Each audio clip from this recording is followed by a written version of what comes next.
4, 5, me taca no carro, bicho. 1, 2, 3, vou sarrando na PT. 4, 5, me taca no carro, bicho. 1, 2, 3, vou sarrando na PT. 4, 5.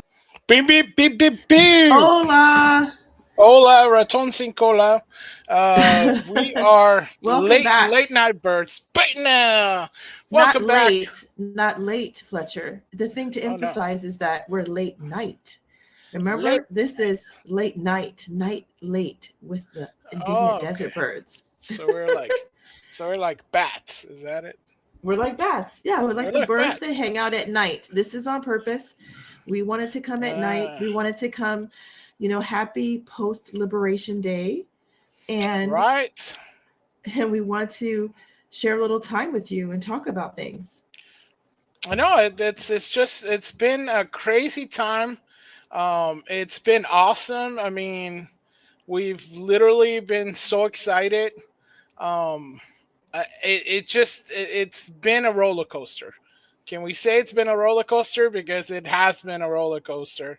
I mean, just today we were talking about this because a lot of hostages from something that happened around January just got released, and there was a bit of a kerfuffle and all stuff. I tried posting something on it, and the YouTubes said, "Nah, son, you best watch out." So I took it down and all stuff. But another thing that happened, so I guess we might be kind of careful with it. But this happened. We've been praying for this to happen, and we're not tired of winning. I guess that's the main thing, right? That's the main question.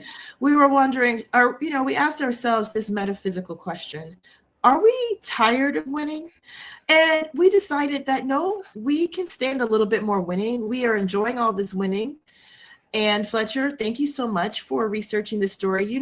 We talked about it several months ago, at least several weeks ago, about a dear, dear woman. We loved her story. Her name was Bev Williams, and she was put in prison for essentially praying at an abortion clinic. She stood in front of it.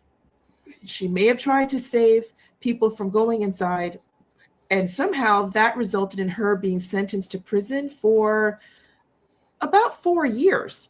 Now, we have already seen people doing actual violent crimes, evil things, objectively evil, immoral, including hurting young, vulnerable, who get little to no time. And yet this woman with no criminal history and whose charges were, I think it was something like unlawful assembly. I mean, that is so vague.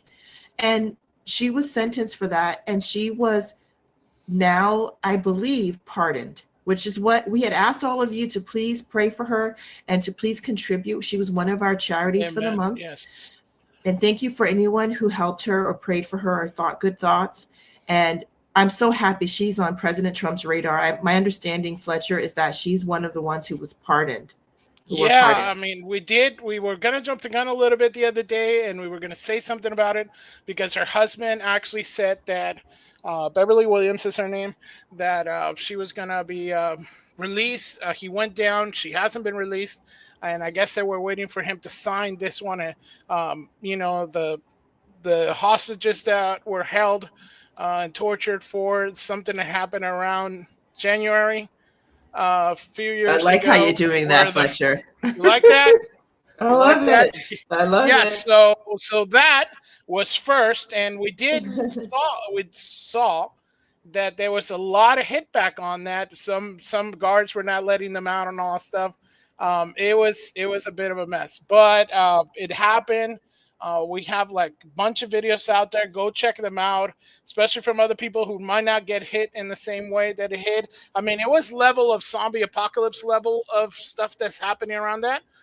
So I know that President Trump had talked about this when he was, oh man, we're getting ahead of this because he's done so much. I saw somebody said today. No, but make sure we understand what you mean though, Fletcher. When you say zombie apocalypse, around what?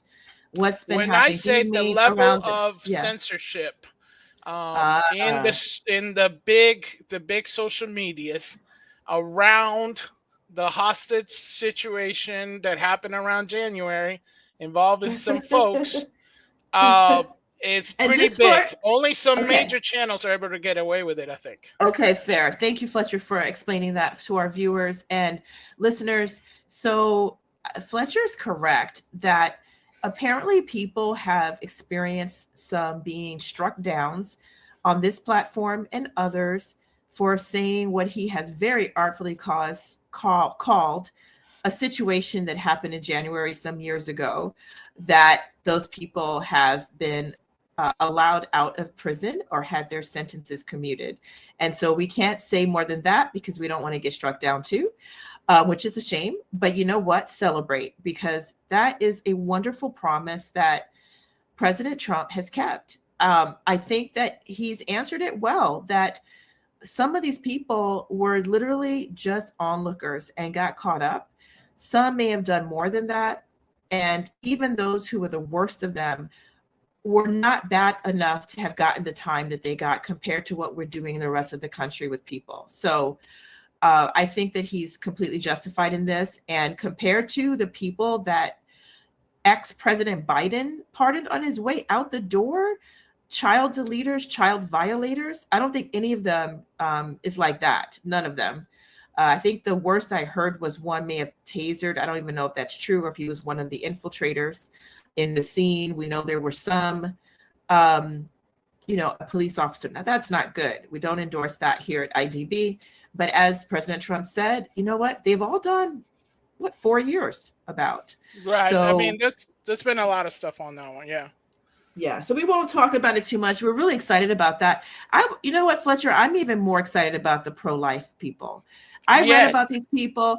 I read about them. You know, a lot of you might check out LifeSite News because they had, chronicles on their stories. I remember, most of the ones I followed, what was going on with them, were 80 years old. They were old women, widows, grandmas, wives, mothers, who literally are devout Catholic Christians who work, and other kinds of Christians like Bev, who's a Christian as well, though she's not Catholic like we are. And they just care so much for the unborn. They were out there praying on their knees in some cases, or nearby on chairs with rosaries, and were considered to be obstructing those who want to go in and delete the unborn as a sacrifice to Moloch. And so they were treated very harshly, very unfairly. Fletcher and I personally know people who've been involved with the criminal justice system who did actual crimes. Objectively actual crimes, who got less time than these ladies, who also had criminal histories. Yes, completely. Yeah. Long criminal history, long criminal raps. Yeah. And so it was very it did a lot more than just pray outside somewhere. Yeah, exactly. just quietly prayed. But this is President Trump today. Hallelujah. Everybody was really overjoyed for this. Wow. Next, we have a set of pardons for peaceful pro-life protesters. Did you hear that? Peaceful pro-life protesters. This is not people who hit anybody, threw anybody down, smashed anything, or anything like that. Were prosecuted by the Biden administration for Biden administration. So all those people who are out there defending it, this is, you put away your grandma. Exercising their First Amendment rights. There you go. Do you know how many? I believe it's 23, sir. 23 people were prosecuted. They should not have been prosecuted. Many of them are elderly people. They should not have been prosecuted. This is a great honor to sign this. Oh, I just love it.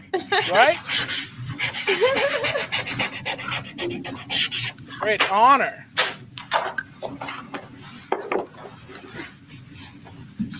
Boom. Boom, suckers. They'll be very happy. So they're all in prison now. Some are out of custody. It's ridiculous. Next, we have how crazy is that? Come on now. You think your Kamala would have done that? You pro-life Christian listening to this, you think she would have done that? I don't think she would have done that. Nope. She was campaigning on deletion of unborn to the sacrifice of Moloch. It's just crazy. I mean, oh, wow. It's just incredible. This to me was like the most cherry on top winning. I mean, there's so many things that's been happening. It's just insane. You No, know what I he think it was said in the beautiful how he said it. I mean, the way that he said it yes. was just takes your breath away for him to not just sign it clinically, presidentially, but honestly with passion. For him to say they should have never been prosecuted. That says a lot. And to say that he's honored to do it, he takes away the stigma from thinking of these poor grandmas and a couple of grandpas and other dads who were literally just mostly praying and Right. trying to get people not to make what would be, honestly, they'll know one day, the worst mistake of their lives. How can you ever face God and say there was an excuse? He'll never see that as an excuse. It's not excusable.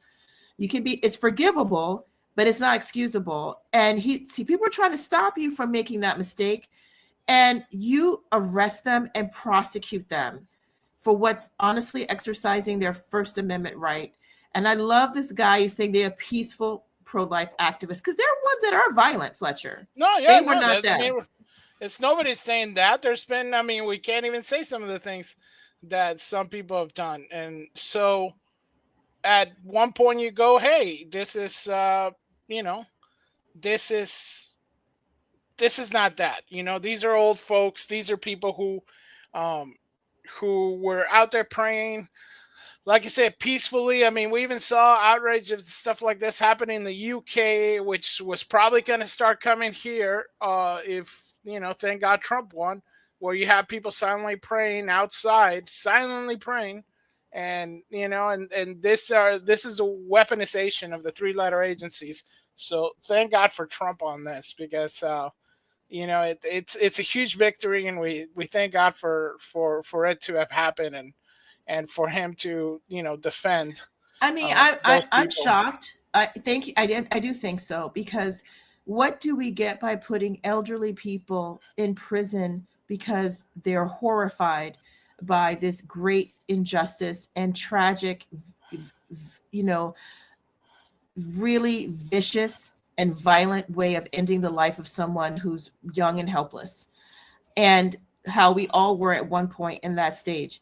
And you might disagree with that, but I remember reading again in LifeSite News about some of the things the so-called judges were doing. And I shouldn't say so-called, they are judges, but I know they'll be called to account for God for some of the things they said. It was just so heartless, and it was completely meant to attack them because of their beliefs. That's what it seems to me. That's what it felt like. It didn't seem like, I mean, having again seen people who've really remember we talked about, this is a great example of that. They would not let her go to mass. She is a devout Christian, Catholic Christian. She goes to mass every Sunday. I think she may have gone more frequently than even every Sunday. And they said that this judge said, oh yeah, you can be at home. The rest of them had to be in jail waiting for their trials or waiting to plead guilty. But they said she could go because she had a serious health issue. However, she can only go to the store to get food and to go to get medical. She can't go to the church on mass, which is, an hour or so on Sundays. What would be the reason for that? She can go as much as she wants to the grocery store, but not to church. You're telling her, I'm punishing you. You believe in a God that says this is wrong, so I'm not letting you go, even though there's obviously no more security risk for this woman to go to mass, unless you think all Catholics are criminals, than for her to go to the doctor as much as she needs. I mean, come on. That was meant to, in my opinion, punish. And I think I'm so happy that woman today is more than likely one of those included. So glory to God in the highest. No, it's completely, because, this whole thing happened with the so-called FACE Act for so-called blocking abortion clinic, but they abused that sucker to no end, because even people who were praying outside and doing nothing like that would get, this kind of treatment. And, it's an end of this. It's just so happy that it finally came to a head in this. And I think it's a good thing. I think it's a good thing. One think thing it's a that, great thing. yes. Another person who doesn't think it is a good thing. You know what? She doesn't think. Let's start there. You went too far, Fletcher. She doesn't Oh, think it's a good thing. no. Stop it. She doesn't think. Stop it. She doesn't. Stop it thinking, right? Is that what Stop it it is? thinking. That's where you went wrong. Stop it thinking. That's when I went wrong. That was my bad on it. Sometimes you go too far, and you don't figure out what's going on. So according to this, Señora Alexandria Ocasio Cortez, Señora, all right, because married now, so. Urges civil disobedience against Trump executive orders. It's funny because civil disobedience was all about, how they got the people who did, some shopping and some hanging out in January. But this is her calling it after she complained that people were about being civil disobedience. Now she's out here endorsing it. So I guess this is her urging civil disobedience against Trump executive orders. We don't have to listen to him. We don't have to listen to her, but you have to listen to her, right? So that's the given, right? And one of the most simple things that we can do is just not comply. This today. Wait a minute. Ah! Wait a minute. Is she saying not to comply with something that the government is asking you to do? What? What? What? Is she our cousin now? Since when? I mean, I thought she was all for, like, if the government says you better gotta do it or we're going to cancel your bank account. We're going to make sure you can't get a job. We got to wish death on you. You shouldn't get medical care, and you shouldn't be able to see your loved ones if you don't do what the government tells you to do. Is this the same person? I mean, it looks like the same person. Maybe it's her clone. Oh, okay, here we go. The Trump administration, and also last night, the Trump administration signed a bunch of illegal executive orders. Illegal executive orders. I love how she's like at least acknowledging that there was a bunch, right? In other words, it's like, man, they just get all the stuff done. But these are illegal, all right? Wait a minute. By whose measure? Right, but this is the other part. Wait a minute. I thought they didn't like using the word illegal. I might be wrong on that one. When it comes to this, yes. Okay, all right. My bad. For example, Donald Trump tried to sign an executive order to end. So he tried to sign it, right? I thought he signed it. I watched him sign it. Did the pen fall or something? And it sounds like the pen must have fallen, but I saw him sign it. So I don't know if he tried to or he actually signed it. Okay, here we birthright citizenship in this country, which is part of the Constitution. It is day one already trying to shred the foundational documents. So now she cares about the Constitution, the so-called dead white man stuff, right? Isn't that what it was? Dead. Now she's the greatest upholder of the Constitution. Wait a minute, this is very far right. Flag-waving patriot right now. What? She's a flag-waving patriot. Is she gonna, sweetie? I'm sorry, but if after this 35 seconds is coming up, if she starts selling for My Pillow, I might be sending her some money, all right? Of American society and try to end birthright citizenship, which basically, as we know, if you are born in the United States, you are a United States citizen. That remains, that is the law, that is the Constitution. And he just tried to sign a piece of paper saying he signed it. He signed it. We don't have to listen to him. It's illegal. We don't have to treat this seriously. It's a joke. And that's not to say that what they're trying to do. Is she talking about herself? We don't have to listen. It's a joke. We don't take it seriously. I mean, I'm confused right now because I'm wondering, is she giving us a directive on how we should deal with her? What? Or is this vis-a-vis you, Ms. Ocasio? Hold up. Wait a minute. Something ain't right. Is that what's happening here? I'm confused. I just don't know.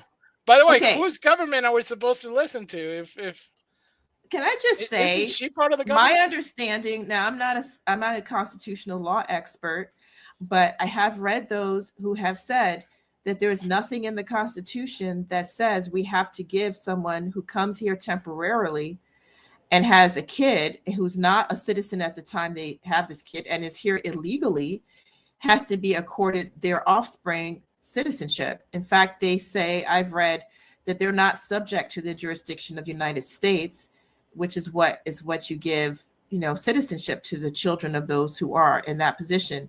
Somebody in the comments, please correct me if I'm wrong, but there is nothing that says that. It's just was something like a custom. And what I also understand, Fletcher, and you tell me if I'm wrong, that no other country in the entire world does that but the United States. Yeah, that there is no country that says you drop your kid, over the county line, the sovereign line on this country. Oh, well, I guess we got to give you citizenship. If I have my baby in Japan, they don't get Japanese citizenship. If I happen to be stuck in Paris and my baby, comes out, they don't say, oh, now he or she's a French citizen. That's not how this works.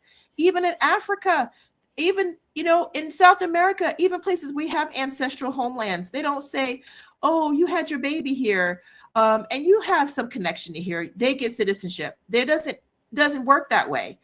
So perhaps we never really had that as a plan, and maybe it was just Democrats interpreting it that way, and no one said anything to them before.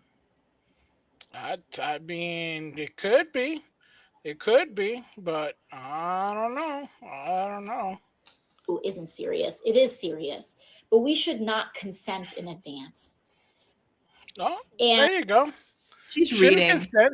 She's reading. I mean, I would She's- take her a oh, little yeah, more yeah. seriously if she would look at the camera and tell us your true thoughts. You're reading something. You can see it. Yeah, so I guess she's not taking it very well. She's going on a, this is not the only tirade she did. Well, we are on the eve of an authoritarian administration. This is what Define it. 21st AOC. century. Define it. Spell it. Spell it. Oh, that's not, you know what? She's using the CC system, so that they'll tell her for her. Don't worry. They'll Okay. tell her. fascism is starting to look like. The thing is, these people keep saying fascism,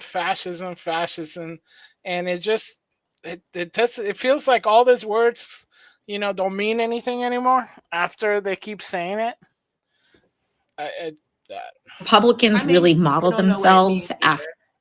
either. Mhm. I mean, I think that I would love her to define it because everyone's Right. using that term in a different way. And I don't think anyone means at all what Mussolini was doing, who is like considered a symbol of it.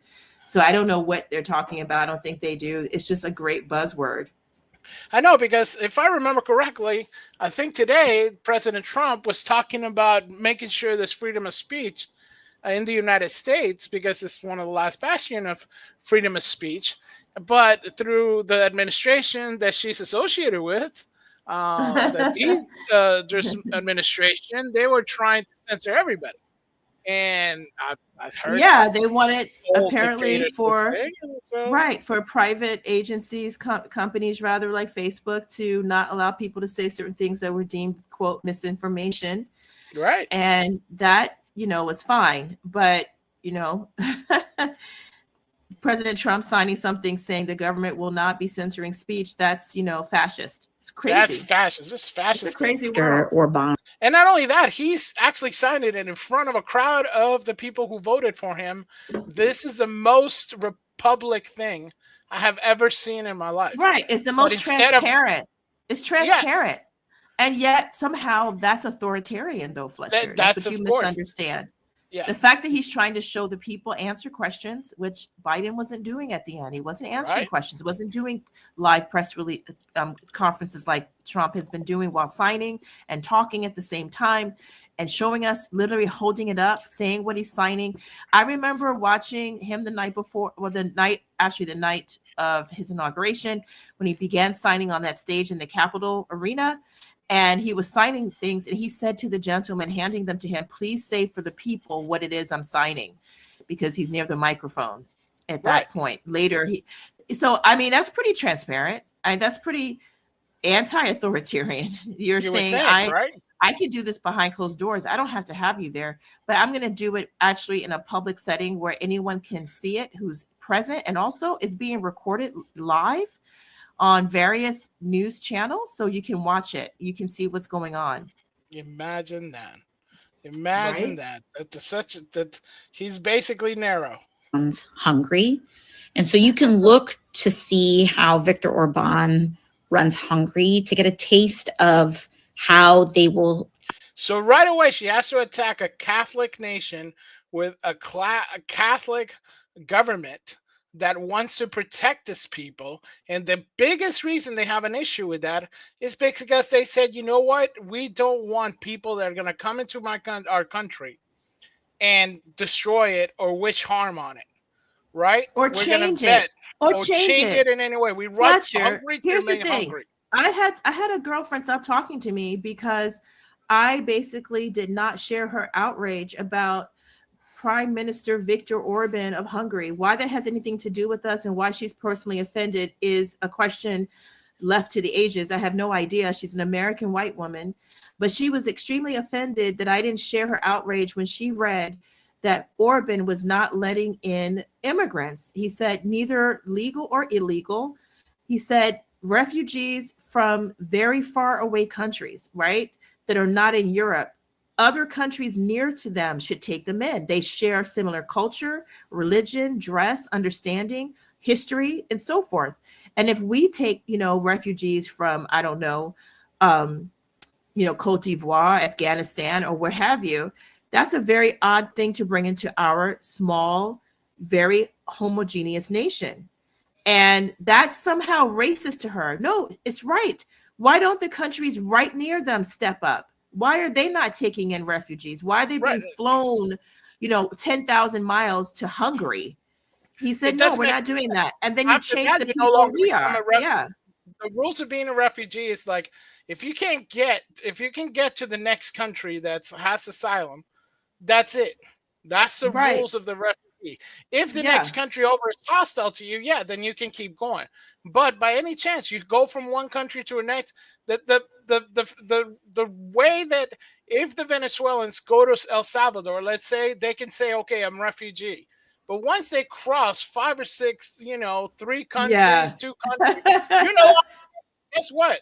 No longer refugee. Yeah, and it's funny because you don't want to call an economic migrant, which are now illegal alien. Which is ridiculous because I'm sorry, I don't have the right to, you know what? I want to immigrate to Monaco. Please put me on what would be welfare in Monaco or in, Switzerland, in the Swiss Alps. I mean, please take me to, the Maldives. That's where, I want to go to like Mick Jagger's house.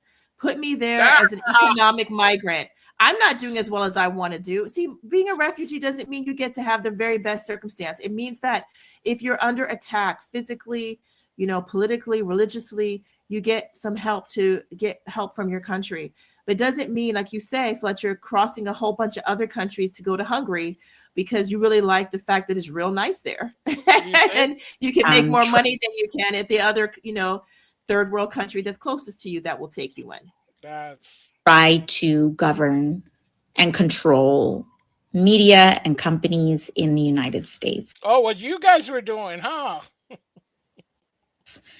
And this is kind of an entree to that. As far as what we do. It was an entree? Is that, she said entree? Like, it's an entree? I mean, I have no idea what this girl is saying. Is that what you're saying? She looks crazy, by the way. I'm sorry. She always looks crazy. She got the face like, I'm going to tell you, you need save. Have you talked about your car insurance with Geico? I mean, I do think that it's such a waste of a very pretty girl. I just wish that she wasn't caught up in this life, because I know this is going to sound very retro, but she'd make a very nice wife and mother and sister and friend. But she's a terrible politician. I don't know. I can't. I mean, you can't say it, Fletcher, because you're a man. But I can say it. I can say this is a waste of a good woman. It made her completely crazy and kind of useless, because I've never heard her say anything that seemed remotely helpful. Whether you believe kind of what she's saying or not, that's just not helpful. What is she talking about? I have no clue. That's the thing. I every time she speaks, it's like I have cousins who are all over the place, but to me, she feels the most disjointed out of anybody that kind of like you hear. It's just I can't. I have no defense for the lady. But we're not tired of winning because the winning keeps on Hungry for more happening. winning. Still Hungry still for happy more with winning. Yeah, it's insane. We keep seeing this. Trump orders one flag policy across all U.S. embassies. Pride and Black Lives Matter flag no longer allowed. I mean, this is something very simple but very profound. And I know people are saying this is ridiculous, but this sets the tone. I mean, for an American viewers that are watching, the international audience, meaning everybody, I know like a lot of people don't care about how we're viewed around the world. Me being born in a different country, and still having family in that country, and Ursula working in different countries that she's been in and having family members in those countries. How the United States is perceived in other countries can help businesses, can help people that are doing business there, can help people, students, and all that stuff. When we're seeing this weak, we're laughed at, and that's what's been happening to the United States. Around the world, we have been laughed at, joked about, and talked all kind of smack, especially from a lot of countries that people defend as being allies and all this kind of stuff, and they were pretty much joking around with this because they would go by the embassies and they would see other flags flying next to the American flag, which made no sense, right? You have one flag. Just to give you context, if you do this in Argentina or Mexico, that's it. You can't mix no flags. It's literally straight to jail. I mean, I would use the thing, but literally it's... Journalists, we have a special jail for journalists. It would be straight to jail. You wouldn't collect go. You wouldn't do anything. You just go straight to jail. And just having this, I mean, this is amazing. Over the days of LGBT and Black Lives Matter flags being flown in foreign U.S. embassies, according to the Washington Free Beacon, which obtained a copy of the State Department's order signed by the Secretary of State Marco Rubio's embassy will be required and enforce one flag policy worldwide. That means only the American flag can be flown, while other types of flag is banned, started immediately. I mean, can you imagine that? Starting immediately. They don't even mess around. Because all these organizations are basically, as I said, Black Lives Matter, it's a Marxist group, it's a terrorist group in certain places. So, I mean, not having this happen, I mean, this is pretty big. I mean, I don't care if it was a wonderful pro-freedom group. There should be no flag flying with United States flag. It's disrespectful. And when it comes to government buildings such as United States embassies, it's an outrage that we would allow any flag to go with Old Glory. I don't care what it is. I mean, when you're in your state office, there'll be the American flag and your state's flag. That makes sense because the state is its own separate sovereignty that you are also a part of. I can also understand, say, for example, in a Catholic church, you'll have the American flag sometimes with if they have it, the Vatican flag, but still never higher. It cannot be flown higher than the American flag. You have an actual duty of patriotism. I was really surprised to know that because I know there are some Christian groups that I won't say who they are. I don't want to I'm not throwing shade. I mean, I respect all of our Christian brothers and sisters and all the religions actually that are for truth. They're trying to achieve truth. But there are some that feel like, they can't get involved with politics. They can't vote. They can't have a flag. They think of all of it as idolatry. They don't believe in the idea of patriotism. But, those of us from traditional Catholic and other Christian environments do believe that patriotism is a form of godliness, that God does call us to love our country.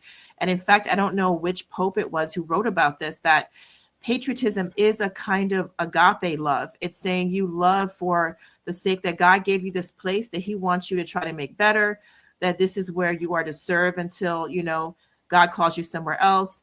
So it's important to have love of country. That is a gift, patria, right? Love of country, where we get the word patriotism. And honestly, it's bad form that we would have all these other flags, even if they were positive, right? Like you say, there are issues with Black Lives Matter. There's issues with the pride flag. But even if they had no issues, those flags were just great. They were from Moldova, or they were for the Girl Scouts.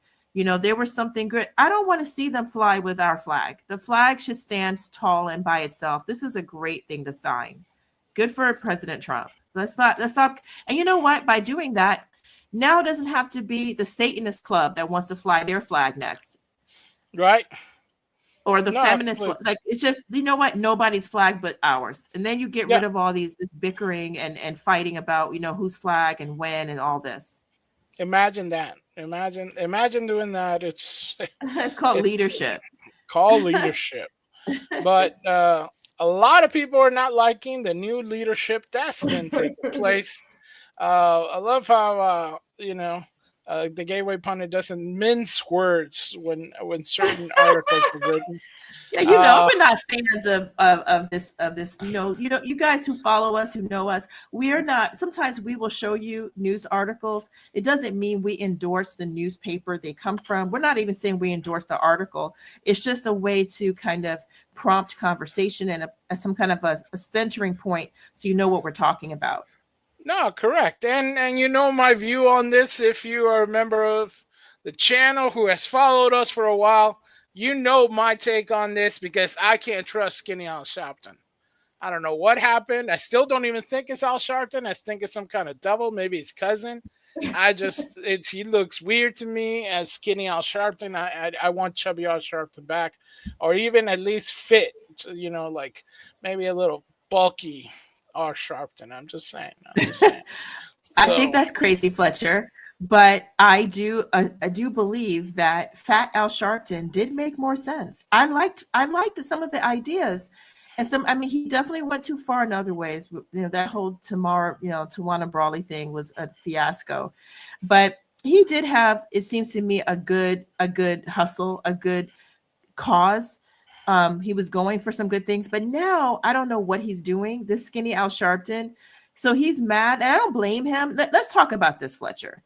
So First of all, we should say that President Trump is part of his flurry of signings of executive orders, which AOC doesn't seem to be that interested in. She's worried about the birthright citizenship, of course, but she's not interested in the fact that President Trump signed a bunch of executive orders basically shuttling DEI programs in the federal government. All of the federal government employees who do DEI work or in DEI programs were sent home for 60 days leave. And in fact, what that means is that they're prime for termination, because my understanding is that they have to have 60 days notice before they can be terminated. So many people are kind of, predicting that once 60 days have passed, which is the time they have to have for notice, at 61 days, they'll be out.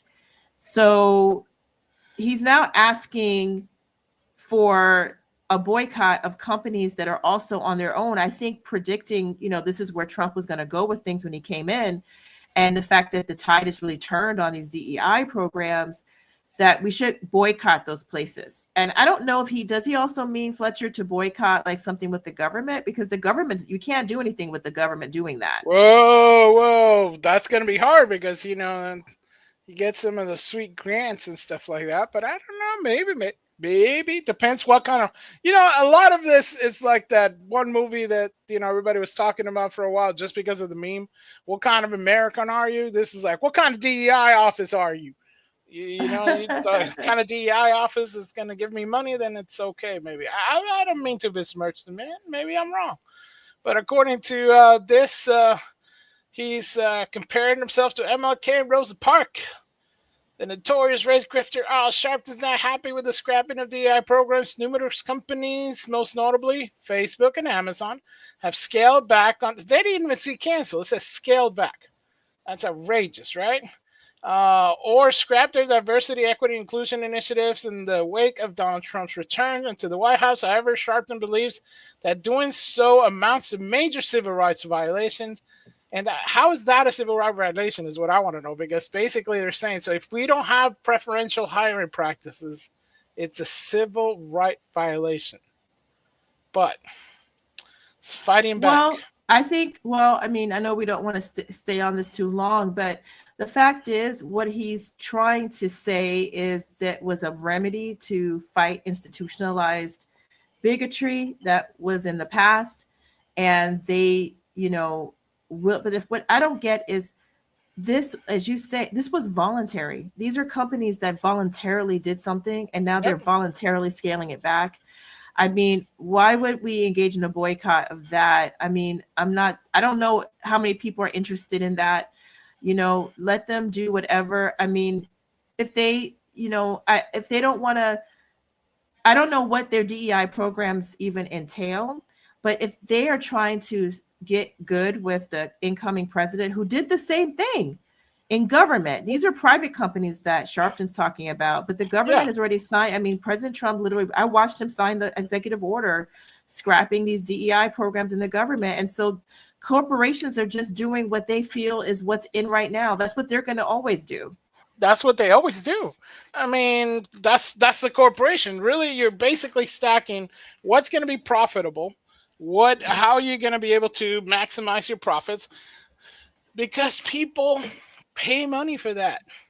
Imagine paying money and getting what you want out of it. But and you have a lot of people who are against it. So it's like, come on, they have to consider getting that. They don't want to get boycotted by the people like Robbie Starbucks that he's turning people. I can see where they're coming from. They don't want to get they don't want to get canceled by either side. No, that's correct, but it's already happening. I guess this is a lady who had sadly her gig on environmental justice. What that is, I don't know. But let's see what she has to say. Okay. So today I was supposed to be leading a training about environmental justice for a national agency. Now. You can't even start it. You can't even get through it, Fletcher. All right. I just see. But it was canceled an hour before it started. Why? Well, because the new federal guidelines from the Trump administration ban not only DEI trainings, but also any trainings or programs about environmental justice. What the heck is environmental justice? Well, I mean, you know what? I'm a little bit at a loss. Normally, I can explain a lot of things to you, Fletcher, here on the air, and I can tell you some of these. Now, to be honest with you, I don't know if this one of those weather concerns that we can't talk about here when this platform does not like you talking about the weather and discussions about the weather getting worse or warmer. Yes, that is true. So I don't know if it's a weather way that they've changed the name. Repackaged it, perhaps. Oh, you found something? Okay, yeah. Well, tell us what this is. I'm not, obviously, because once you start getting into this kind of things that the law is settled, it might. So I'm gonna tiptoe around this, and it's this. I can see there's a so there's a circle of health. The circle of life that's happening here. So obviously, it looks like environmental justice means the just treatment and meaningful involvement of all people, regardless of income, race, color, national origin, tribal affiliation, or disability, in agency decision-making and other federal activities that affect human health, and the climate, so that people, what is the rest of that, Fletcher? What's it say? Are fully protected from disproportionate and adverse human health and weather effects, including risks and hazards, including those related to changes in the weather, the cumulative impacts of weather type related events and other burdens, and the legacy of racism or other structural or systemic barriers, and have equitable access to a healthy, sustainable, and resilient environment in which to live, play, work, learn, grow, worship, and engage in cultural and subsistence practices. Honey, I have no idea what this means. All right, I'm just saying. How's it? Okay, I can't begin to all. tell you. That's all you got to say. I And can't they're- begin to tell you. These policies go further, rolling back protections for our water, land, opening the floodgates to drilling, silencing those that are fighting for justice in any form.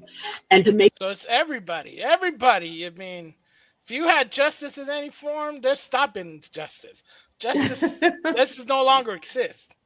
I mean, it just feels to me. I'm sorry. I'm gonna be. I don't want to be unkind, but because I don't want to, do that much calumny today. But it does feel like the gravy train is kind of, I get to wear what I want. I get to buy my stuff, and I get to Wearing do my Zoom cat eye meetings glasses and my dreadlocks and my yellow lifesaver earrings with my purple lipstick and lilac top and free Mac and my Cheetos painting in the back. That's a toucan, I think. Is it? Was a toucan? It I looks don't know. like Cheetos. All I know is I feel like, there's some money that stuff, but I guess it continued on this. So this just came out, or supposedly. So I guess this Sophia Hawks, who holds leaderships with the, VA, certain things that happens with those things. I'm not going to do much of that, but it seems like some things that came out on this call. Can you hear this? I can't hear it, Fletch. Okay, hold on. I mean, I hear a little bit, but it's very faint. Yeah. Why don't you just tell us what she's saying? So I guess this is lives a TikTok on this one. Go away. Just give me the article. Give me the article. The article. Let's open the article. I guess so this lady who holds leaderships and position VA suggests she will circumvent Trump's policies by changing the name of the DEI programs. She says that staff is being transferred to other positions and DEI initiatives will continue, but we reframed. So I guess what they're trying to do now is they just want to call the spade another spade, right? They want to and guess what? President Trump's executive order on this, which I got a chance to read, had you, girl. It says that it's actually trying to motivate coworkers to tell them, if you have noticed that some of these programs are trying to go underground by different names, to please report it.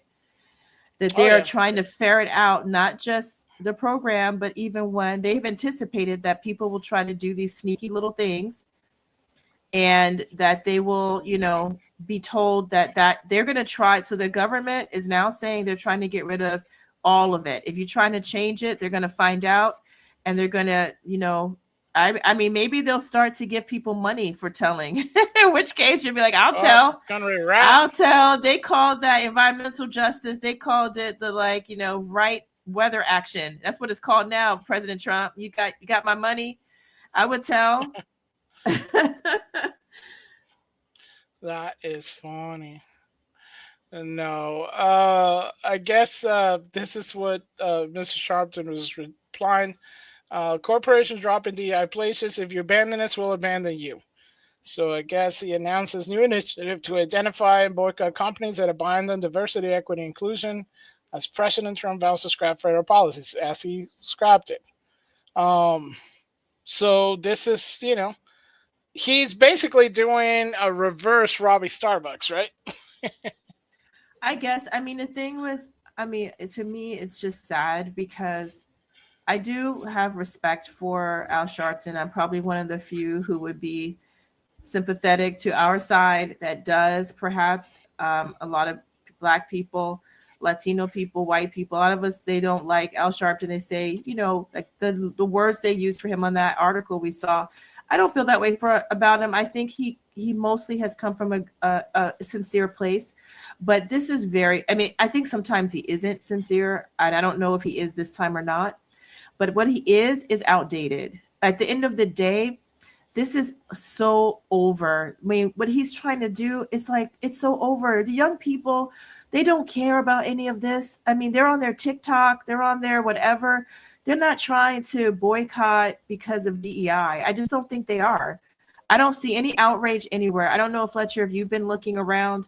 I don't hear anything. I don't think that is an issue for them. I think they have other issues and other things on their minds. This just feels very like 1968. No one's trying to, I mean, he's always calling for these old methods, right? Marches and boycotts, but that's so old. Like, that's old fashioned, right? I mean, No, that's it's just not completely. how the game is played now. I'm not saying I know how the game is played, but that's not it. I mean, one reason I think President Trump is President Trump now is because, as he said at the rally before his inauguration, that he listened to his son Barron, that his son Barron is one who told him, go on Joe Rogan. And Barron said, get on TikTok. And Barron said this, and Barron, and that's smart. I mean, a leader, a businessman like him, it makes sense that you listen to one of your employees, so to speak. In this case, his son, not an employee, but, you know, the same idea, who might have good ideas and fresh new ideas. That's what you're supposed to do. I feel like Sharpton is constantly doing the same old recycled idea. It's like he's still living the heyday of Martin Luther King and Jesse Jackson. That's over. Like, you just keep saying the same things. Try something different. Maybe it's a different kind of engagement. Maybe actually try to talk to them. I mean, maybe try to go and have a conversation. Maybe it's something else other than, we're going to boycott you, we're going to abandon you. It's the same old thing. And you know what? My understanding, Fletcher, is a lot of these DEI, the reason I'm not I don't care. The reason, I mean, I'm okay. Do I not care? Of course I care. I feel bad for the sister you just showed who lost her gig doing her quote environmental justice. I feel bad for anybody who might lose their job. I feel bad if it means more people of color will have a harder time.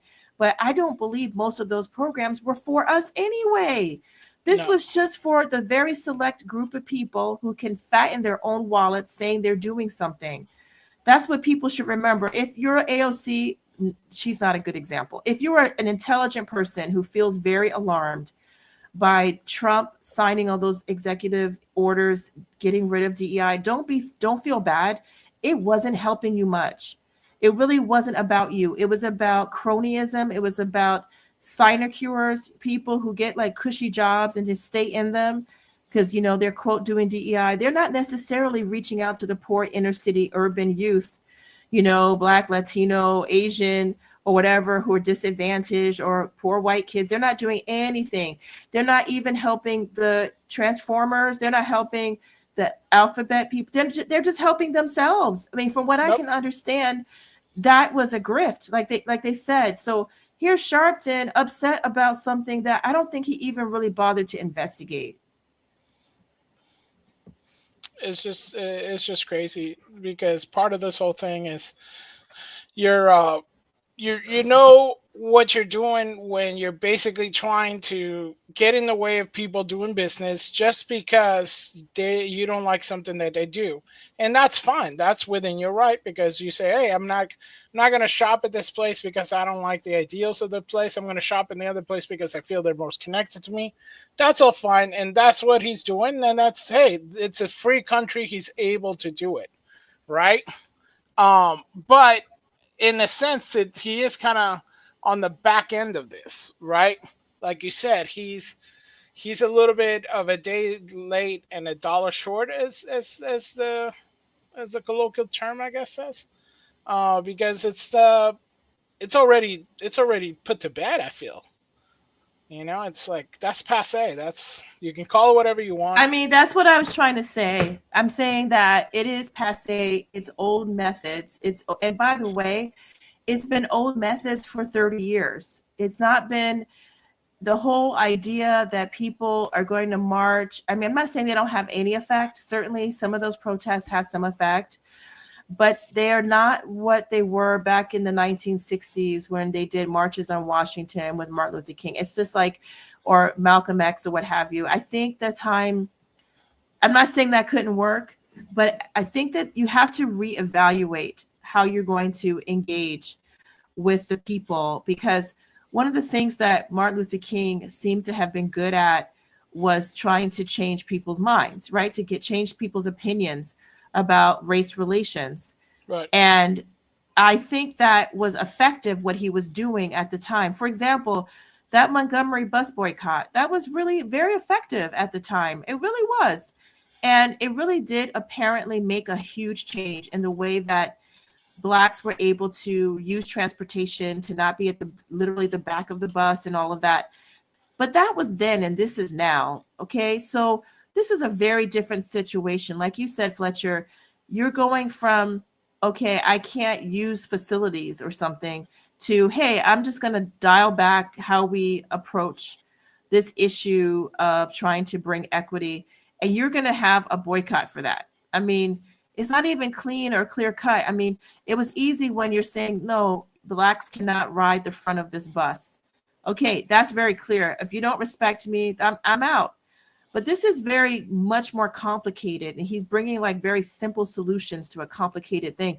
I hate to say it, but he's kind of a dinosaur. Oh, but he's basically saying that, you know, he is the next Martin Luther King. You know, he's the Black Michael Jackson and the white Michael Jackson together. You know, so it's the fat Al Sharpton and the skinny Al Sharpton together. Yeah. I don't know.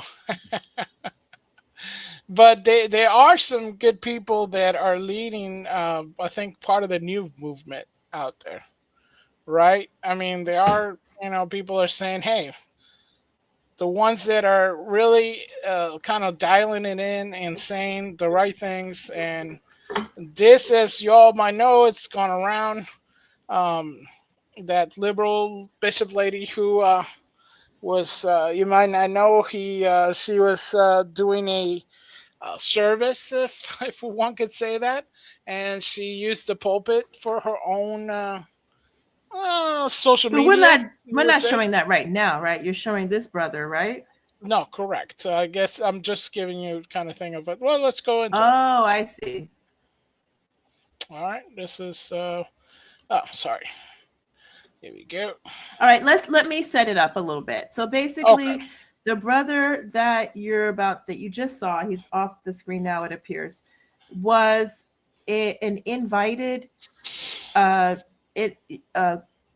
pastor, right? He gave one of the prayers, you know, at the end of the inauguration. There's a kind of like, you know, going forth, right? And so there's like an invoking prayer that you do at the beginning, and at the end there's kind of a sealing prayer. And the way that President Trump did it, I believe he had a rabbi do it, a Protestant pastor do it, and a Catholic priest or cardinal, I think, do the last three prayers. And this Black man did a really rousing prayer. He's a very devout Christian, obviously, pastor, Protestant, and very stirring, very moving, and, you know, really just bold and dramatic. Well, apparently after that, there was this horrible sermon that the president and his family went to the next day at a different service, and I guess he's commenting on it, right? Yes. Okay. Yes. All right, let's go to this. And Heavenly Father, we're so grateful that you gave our 45th and now our 47th president a millimeter miracle. We are grateful that you are the one that have called him for such a time as this, that America would begin to dream again. We pray that we would fulfill the true meaning of our creed, that we hold these truths to be self-evident, that all men are created equal. Let freedom ring, and because America is called to be a great nation, we believe that you will make this come true. Let's bring in the holy man who delivered that inaugural benediction yesterday, 180 Church Senior Pastor Lorenzo Sewell and 40 Days for Life President and CEO Sean Carney. Pastor Sewell, I mean, everybody I was sitting next to were like, who's got to follow that? It was exceptional. It was riveting.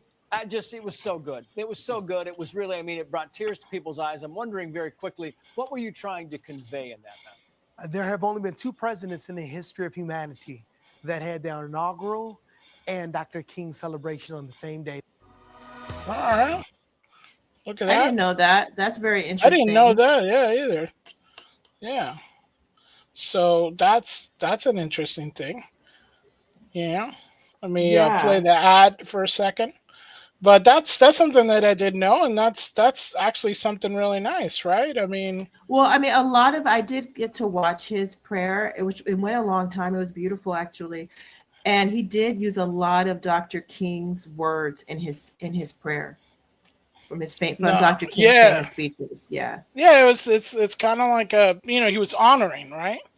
And Yeah, he it used it, them it as it was an honor. I mean, it was very nice. He interwove it with his own words, but it was if you're familiar with Dr. King's speeches, then you would have noticed some of those high points. oh, completely. Oh, is the sound off again?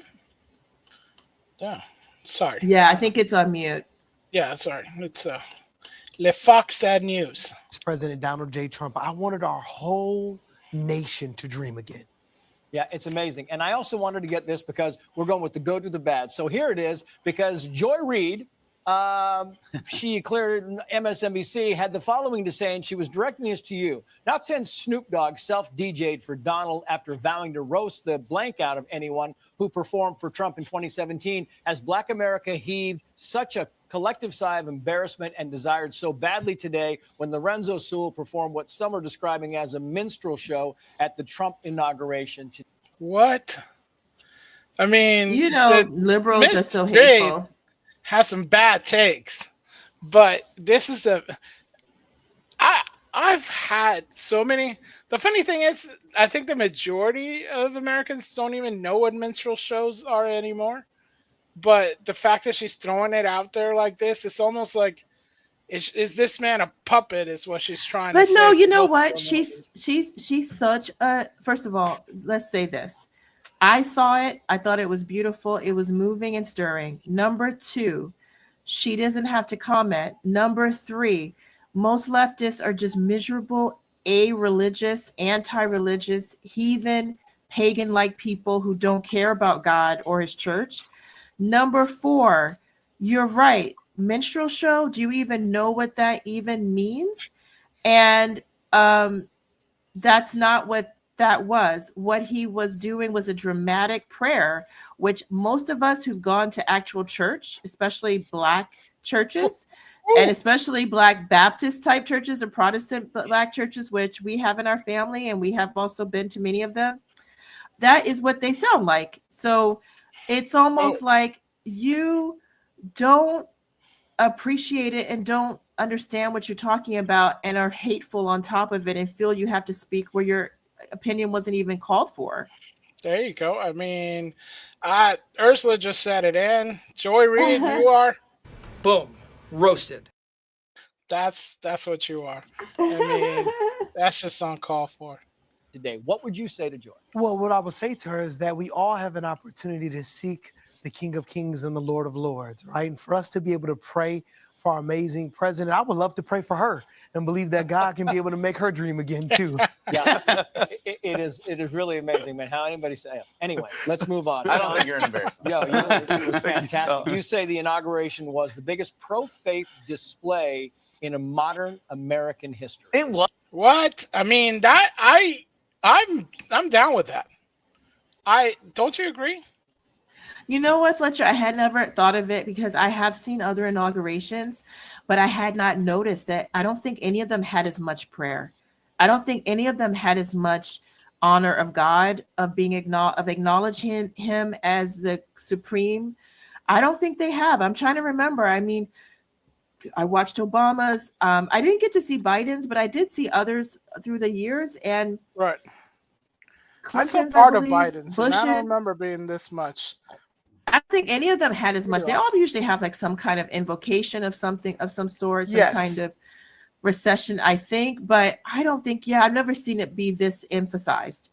That's a good thing. I think faith is really important to a lot of people in this country. And it's crazy that the elites, the ones who get to be on media, the Joy Reids, the Joyless, by the way, her name should be Joyless Reid. I've never heard this woman be anything but carping and unhappy. She's unhappy with everything, and she doesn't even realize what she's doing is making herself look bad with that comment. That comment was really racist, actually. I mean, so if it was a white pastor who prayed a long time with animation, what would that be, Joy? That's a problem? You just are mad because you want to create the narrative that Black people don't like Trump, and he destroys it for you. But there's a lot of Black people who like Trump and Blacks and Latinos and so forth. So don't be mad at him. Yeah, don't be mad at him. It's almost like we're not a monolith. It's crazy. It's crazy. Well, it was awesome. What beats it? I mean, what beats it, Trace? Biden was a disaster. He was an embarrassment. I mean, as a Catholic, he's an embarrassment to the Catholic Church. He caused public scandal with his public celebration of abortion. And he, ridiculed Catholics. He persecuted Catholics. He weaponized the DOJ. And then we have the display yesterday, which the pastor was a part of. And we had a rabbi, we had a priest, we had Cardinal Dolan. It was just awesome. Yeah. And it was such a celebration of life and the fact that you can believe in God in America and not have to look over your shoulder. Wow. I mean, that is the biggest takeaway for me, because it did start to feel, and especially this last few years, it did start to feel, for anybody who knows, anybody who has gone to the Latin Mass, you were, basically like you were like Al Qaeda, right? They were like, okay, what are you guys doing? And all this kind of, you were put on a list. Yeah, and I mean, now it seems that, thank you, Fletcher. It feels like it's somehow you're an outlaw if you have true faith. It was like this hostility, almost as though you don't have a place in the public square. You think differently than we do. And the non-adults took over the room, right? They were there during the coup of 2020, demanding that churches be closed, even as they said liquor stores can stay open, casinos can stay open, Home Depot can stay open, and Walmart can stay open, and anything else that we think is really essential. But your church is not. So you must close. It was almost like that was the height of this kind of anti-religion. And you know what? President Trump saying it's okay to love God. It's not like, some of you won't like it. Okay, you don't have to, but you don't have to persecute those or shun from the public sphere those who do. It's just, it did feel like, I'm sorry. It does. I never even thought of it. When he said it like that, I'm like, you're absolutely right. It did feel like it was sigh of relief. I guess part of it is like we were excited, but I guess maybe he's right. Maybe it was also like relief. Like, oh my gosh, we get to, live again with regular people. Not that we didn't, we were one of the few people who were out there doing everything that we still do, but you're kind of going like, oh man, is this going to be my last time? Which, in a sense is like, hey, that's what you're supposed to be for the faith. But I never saw it the way he said it. Yeah, and it's amazing because now you can believe in God and you can actually put your Trump hat on and nobody feels ashamed anymore. It's like, 4 years ago, 6 years ago, people were like, oh, I support, but I don't want to. Now people are like, hey, I'm going to be me and you be you, and that's the way it is. I want to play this. Now, isn't that amazing? Because that's amazing. It's time for enough of that already.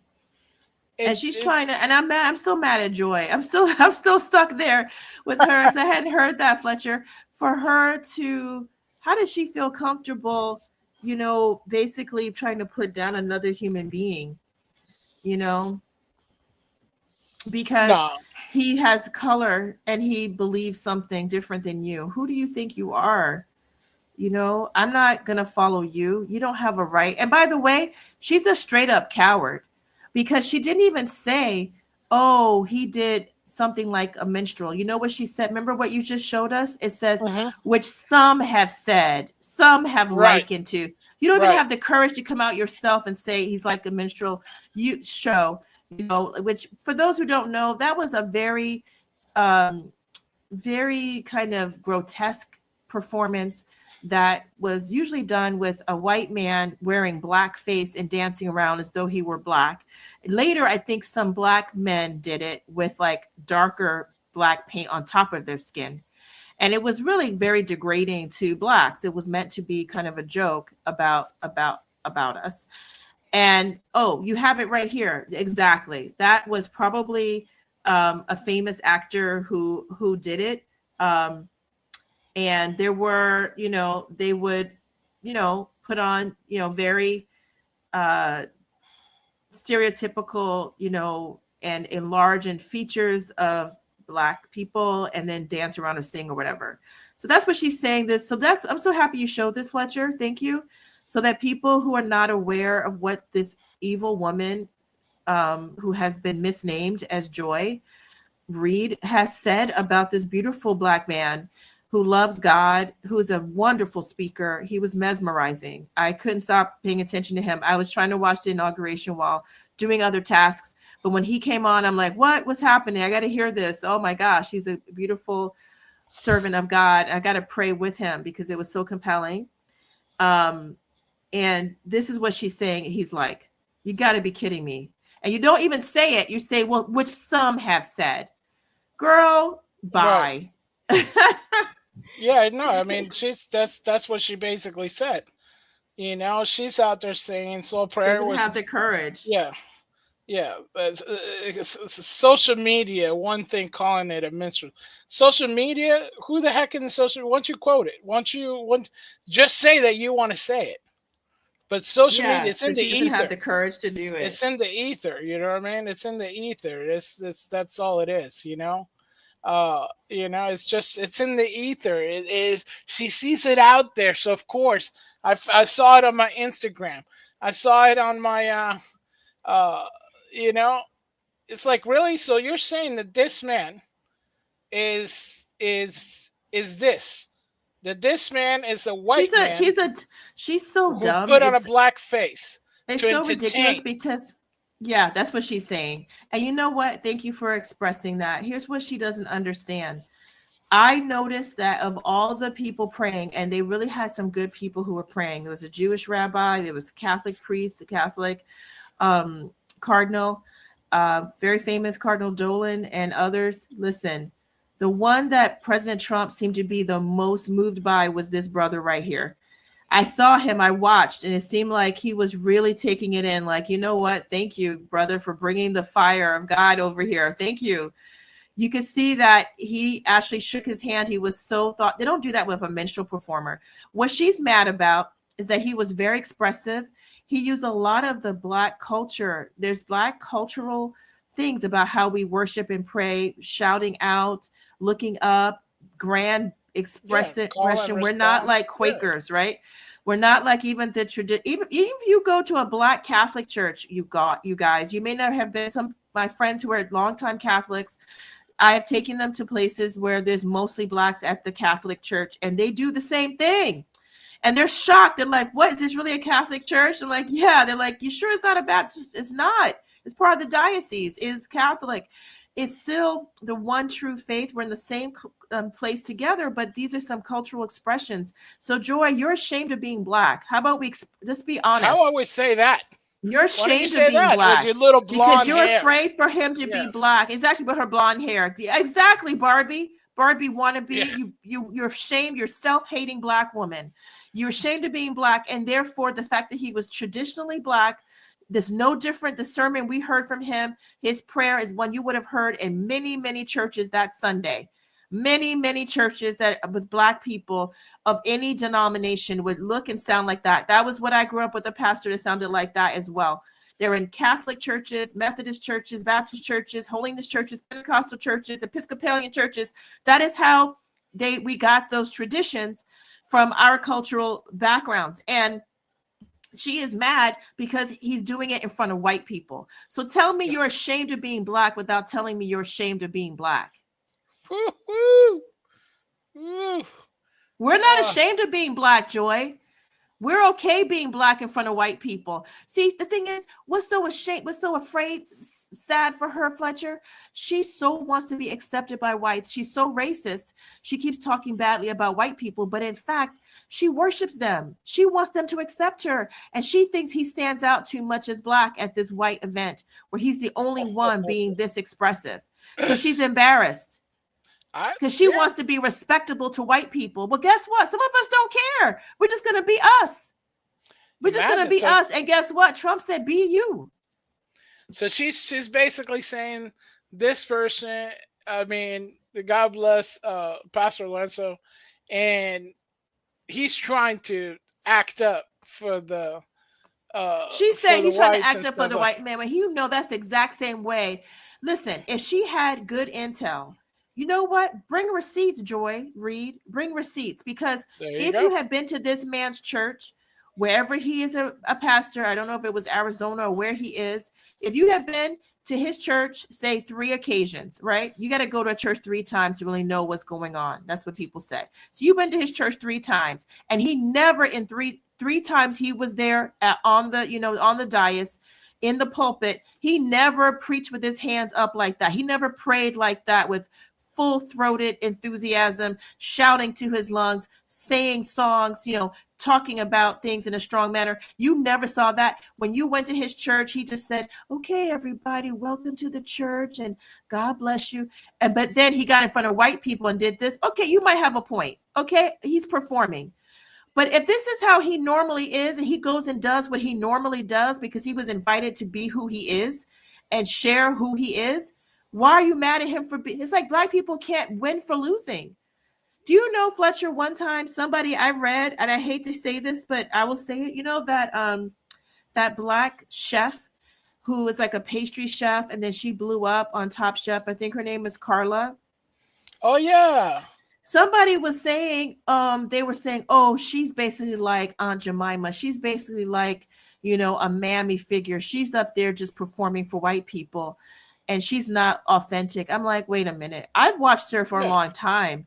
This is literally who she is. Everybody who talks about her husband came on, he was interviewed and so forth. You see her and things. She's goofy. That's how she is. She's not acting up to make white people. She's being herself. So you're saying, oh, we need you to be serious and look like the way the white chefs are. It's the same thing Joy's doing with this Black pastor. It's like, we want you to be like the other white people who gave their invocations. The rabbi didn't shout. The Catholic priest didn't shout. But here you come and shout for these white people. No, he's shouting because that's how he prays. Because that's the tradition of, the liturgical tradition from which he comes. And he's being authentic. If he goes up there and just reads quietly a prayer that he wrote, that's not going to be him. You might be happier, Joy, but he wouldn't be, right? We want him to be himself. Why can't Black people be themselves? How ironic is that? So you can't be yourself if you're Black for leftists. Trump is okay with him being himself. But, the Black so-called race warrior wants to be the one to clamp down on you. Come on. I mean, that's the whole thing. They want somebody that's they feel everybody's a caricature if you don't agree with them, if you don't lockstep with them, if you don't agree with anything I say. And you know what that used to be called? That used to be the people who are trying to enslave. That's who they're trying to play. I mean, they're trying to say, hey, don't act out of line, do what they tell you. Yeah. Come on, man. I 100% agree, Fletcher. And I know what you're getting at. We won't say it. We won't. But that is what she's acting enemy. like. Get on back to the plantation. Get on back. Who are you to step out of it? Doing this. I can't stand people like that. Yeah. And she's unhappy. And stop trying to infect your unhappiness on the rest of everybody else. If you want to be, you know what? If you're unhappy, can y'all start just being unhappy by yourselves? Do you have to spread it? I mean, why? And by the way, stop naming your kids Joy. There's never been a Joy that's happy. Look at Joy. What's her name? Behar. Look at Joy Reid. I'm in Joy. Those are not even good. Those are not even good candies, Fletcher. What?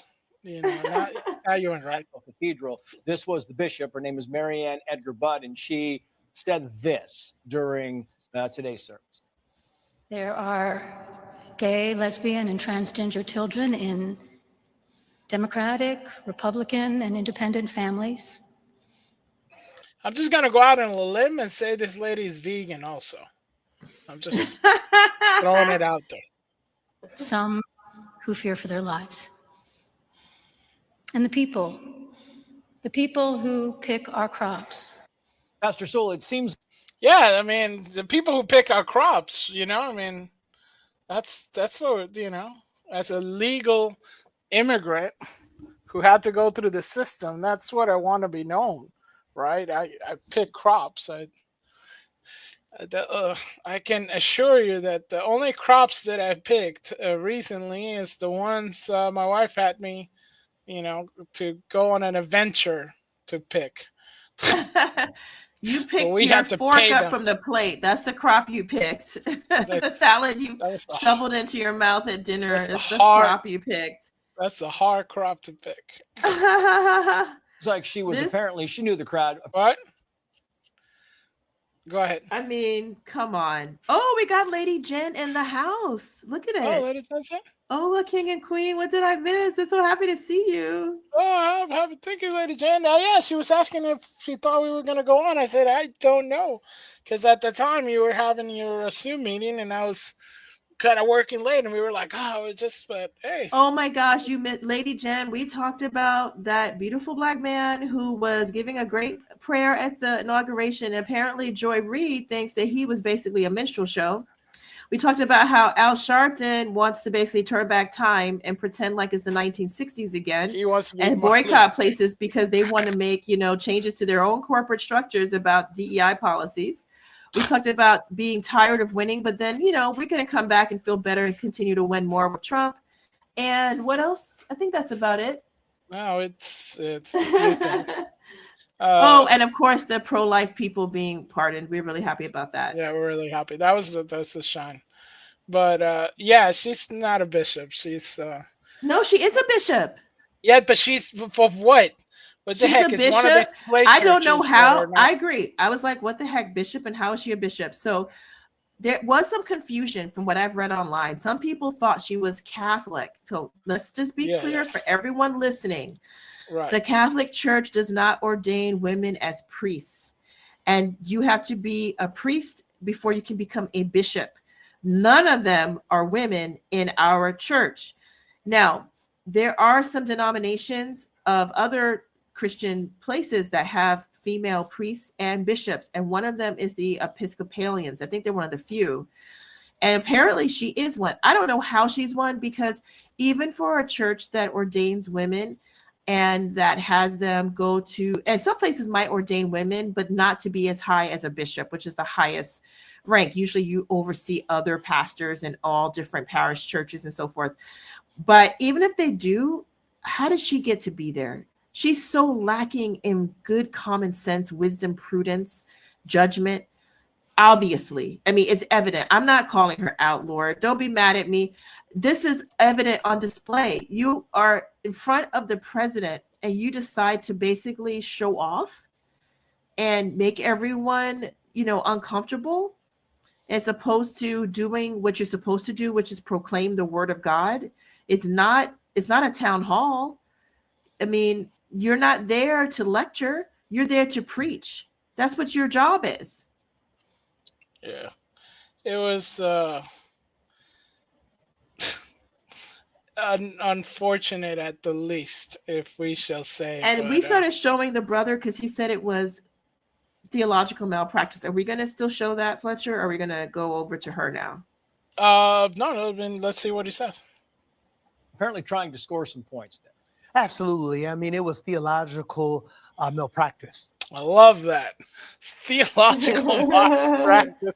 It's beautiful. That brother is my friend. God bless him. That is funny. And, yeah. For you to stand up and use a pulpit saying you're speaking for God, to interject policies that quite frankly are unbiblical. I was in the cathedral. I was sitting right there with the president's family, and to see her have an opportunity to unify, to pray for our nation, to see her use it as an opportunity to try to lecture the president his first day in office, it was shameful. Your thoughts on that, Sean? Nobody takes this person seriously. She's completely disconnected with Christians in our country. The presidency needs to get out of the national cathedral business. Go to his church, go to a Baptist church, go to a Catholic church. Like, why are we doing this? This woman doesn't speak for anybody. It was just a political ploy. It was stupid. Then she goes on about immigration. She's talking like down to Mexican Catholics who believe in Our Lady of Guadalupe, who believe in family, who are pro-life. She's disconnected on every front. It was an embarrassment. Trump should have never been there. We need to get out of this business with the National Cathedral. He's just throwing shade. No, he is throwing shade. And you know what?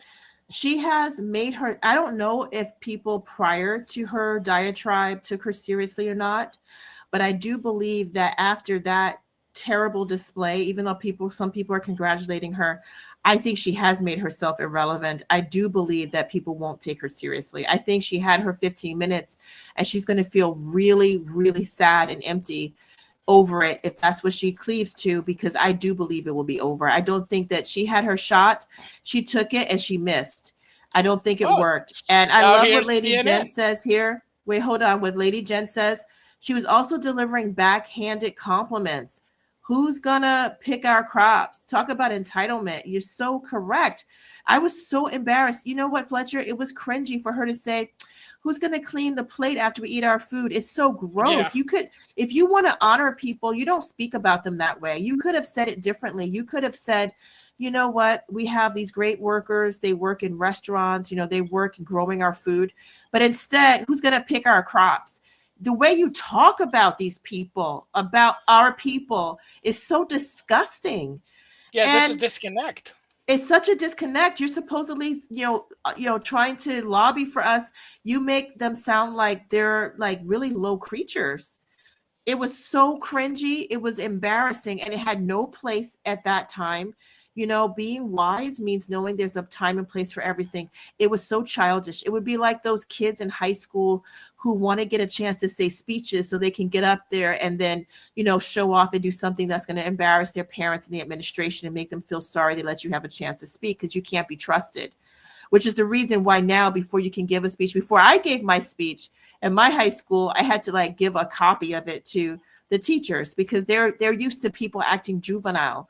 Look at her. She's so smug and juvenile. You're a grown woman, supposedly, honoring God and taking this position. And what are you doing? It's so puerile. Yeah, to me, it was so, when I heard it, I was like, I was trying to clip it for a short that I did. And it was just, I was like looking at it and I was just like listening to it. I'm like, are you serious? So this is what we are.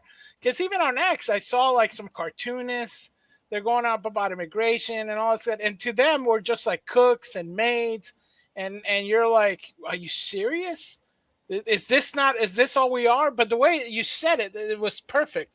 Because you said, when she said, they scrape the food of our plates, they can you imagine? Our crops. Yeah, it's so not disgusting. Like, you gather the fruits, you make sure we have food on our table. You don't come it from a place of honor. You come at it from a place of disgust because you literally look down upon us. You think that we need you as the, savior here to rise us up because we can't do any better, missus. We're gonna not do right if you don't fight for us. She's just thinking she's marrying Glendon out there, she's like a suffragette.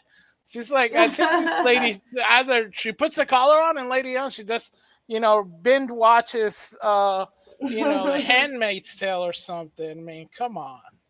I mean, it is just stereotypes, I think. It's just a stereotype. It can't be, it's like these people are just, great composers, right? It's not these people, build beautiful architecture.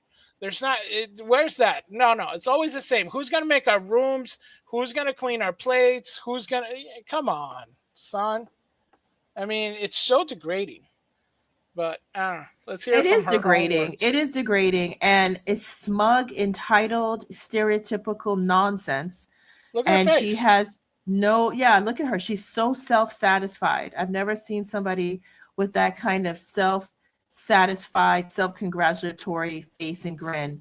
It's so ugly. I just can't believe that she's going to be the face of Christ to people and have the nerve to lecture a sitting president in a church setting, which was inappropriate. She knows that. She wants to ambush him.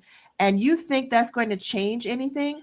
common sense would tell you that if you have the ear of a king, you don't embarrass him to get changed. What you want to do is grandstand. This is all about you, girlfriend. This is nothing about the people you so-called care about, because if you did, you would have given a beautiful sermon. You would be like the way Nathaniel was when he was talking to King David about what he thought David was doing wrong. And David was like brought to his knees, like, wow, I did wrong. How do I get better? How do I fix it? When David had that terrible situation where, you know, he was having the affair with Bathsheba and all of that. Nathan didn't put him out in public and embarrass him. That's not how you get a king to change. Well, in our country, we don't have kings, but we do have prime leaders, right? We have, you know, presidents. And if you really do feel like you want him to, quote, have mercy, that was your great chance. Because guess what? The brother who gave the prayer, you know, he says, I was right there with the family. Guess why? He's so modest. He's a good Christian. Guess why, Fletcher? Because President Trump invited him. He loved it. He said, come tomorrow. And I'm sure they had breakfast that morning. I'm not kidding. He probably drove with them. He was sitting there among his family. Do you think that's just open seating? No, he's president. There's Secret Service all around. It's family only. And this brother, he said, come on, join us. We'd love to have you. He was sitting right with them. Okay, right behind Trump with his other, you know, family, blood family. So guess what? Be honorable. And then you can say, you know what, President Trump, he might love what you say. Talk about Jesus. Talk about something beautiful. Convince us of the truth of the gospel. That's how you change people's minds anyway. And then he might be like, you know, I like this lady. Let me invite her over to the White House sometime. And then you say, President Trump, we're all worried about this. See, because you're not trying to change anything. You're trying to get your moment in the sun. It's a shame. Lady Jen is correct. Her sermon was all about me, me, me. Me, me, me. That was her whole sermon. That is evident to anybody who is insightful even a little bit. And that's why I don't think she's going to bounce back from this very well. And I pray that that is a chance for her to really re-examine her life, because it is going the wrong way. Yeah, it's not. And yes, I think Trump did have a response for the bishop, right? He said that she should have to apologize. Yeah, I believe. Let me look. I do think he said that she should apologize and that she was unprofessional. It was kind of low when he said it because he was kind of walking and stuff. So let's see if you can hear it. I don't know. Because it's like, President, what'd you think of the sermon? She says, can you hear that? All right.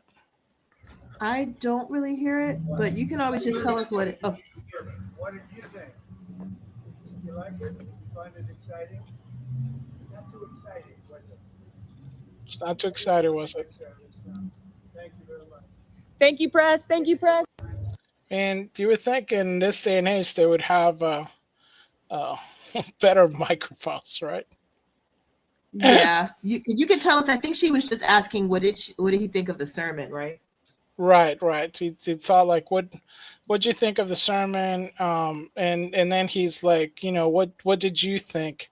It wasn't very, exciting, was it? Like he was still trying to be presidential, shall we say? I mean, that's, Yeah, I mean, at the beginning, my understanding is that later Trump's response was I think in a written form, maybe as a tweet. Yeah. On X, basically saying he just said it wasn't too inspiring, but it was okay. It was great, fine, because he was being very diplomatic on the spot. It's my understanding, but then he had a chance probably to find out what this lady is really about. For those who didn't watch it, basically all she did was excoriate. We already said a lot of the nasty words she said about people she claims to be championing. But she said a lot of nasty things, not at all veiled, to President Trump about his decision about not promoting transformations of children, and those kinds of things. She's saying that, they feel scared. And, she basically just gave this kind of rant from the pulpit and really making it seem like this is the reason we don't want women as priests. You're showing a lack of logic and a kind of pure emotionalism that's without any kind of order. This is why people say, so you really not only embarrassed yourself, you also may have set your cause, if you think women should be in those positions, back, because that is what people are seeing when they see that, because it was so out of order. It's so different than the Black man who was preaching that Joy is embarrassed by. It was completely appropriate in the setting. He was giving an invocation, praying for the country, praying for President Trump, which is what he's supposed to do. And he also incorporated some of the words of Reverend Dr. Martin Luther King Jr., whose day it was as well, a commemoration day. It was the holiday for that and the inauguration. He put them together in a very normal, traditional, Black, charismatic way of preaching. What did she do? She did not do what's traditional in the Episcopalian church. I've been to Episcopalian churches. My grandmother was Episcopalian, and they don't go up there preaching politics, right? A good church is going to talk to you about something from the gospel, something from the Bible that you need to have as a takeaway. But she didn't even mention Jesus. She didn't even mention anything from scripture. She went up there and started haranguing the president about policies that she has as her pets, and also embarrassing, comments about people that she, doesn't even know, calling them, crop pickers and stuff like that. So yeah, it was completely different. And this was the response. The so-called bishop who spoke at the National Prayer Service on Tuesday morning was a radical left-wing hardliner Trump hater. She brought her church into the world of politics in a very ungracious way. She was nasty in tone and not compelling or smart. She failed to mention the large number of illegal immigrants that came into her country and killed people. Many were deposited from jails and mental institutions. It's a giant crime wave, and it's taking place in America. Apart from her inappropriate statement, the service was a very boring, uninspiring one. She's not very good at her job. she owes the public an apology, but I don't think that's how she feels, because this is what she was out there talking to CNN. It's all smug. Bishop, I appreciate your time and your tone there, so serious and genuine. You see him, he's so— Of course, this is CNN, right?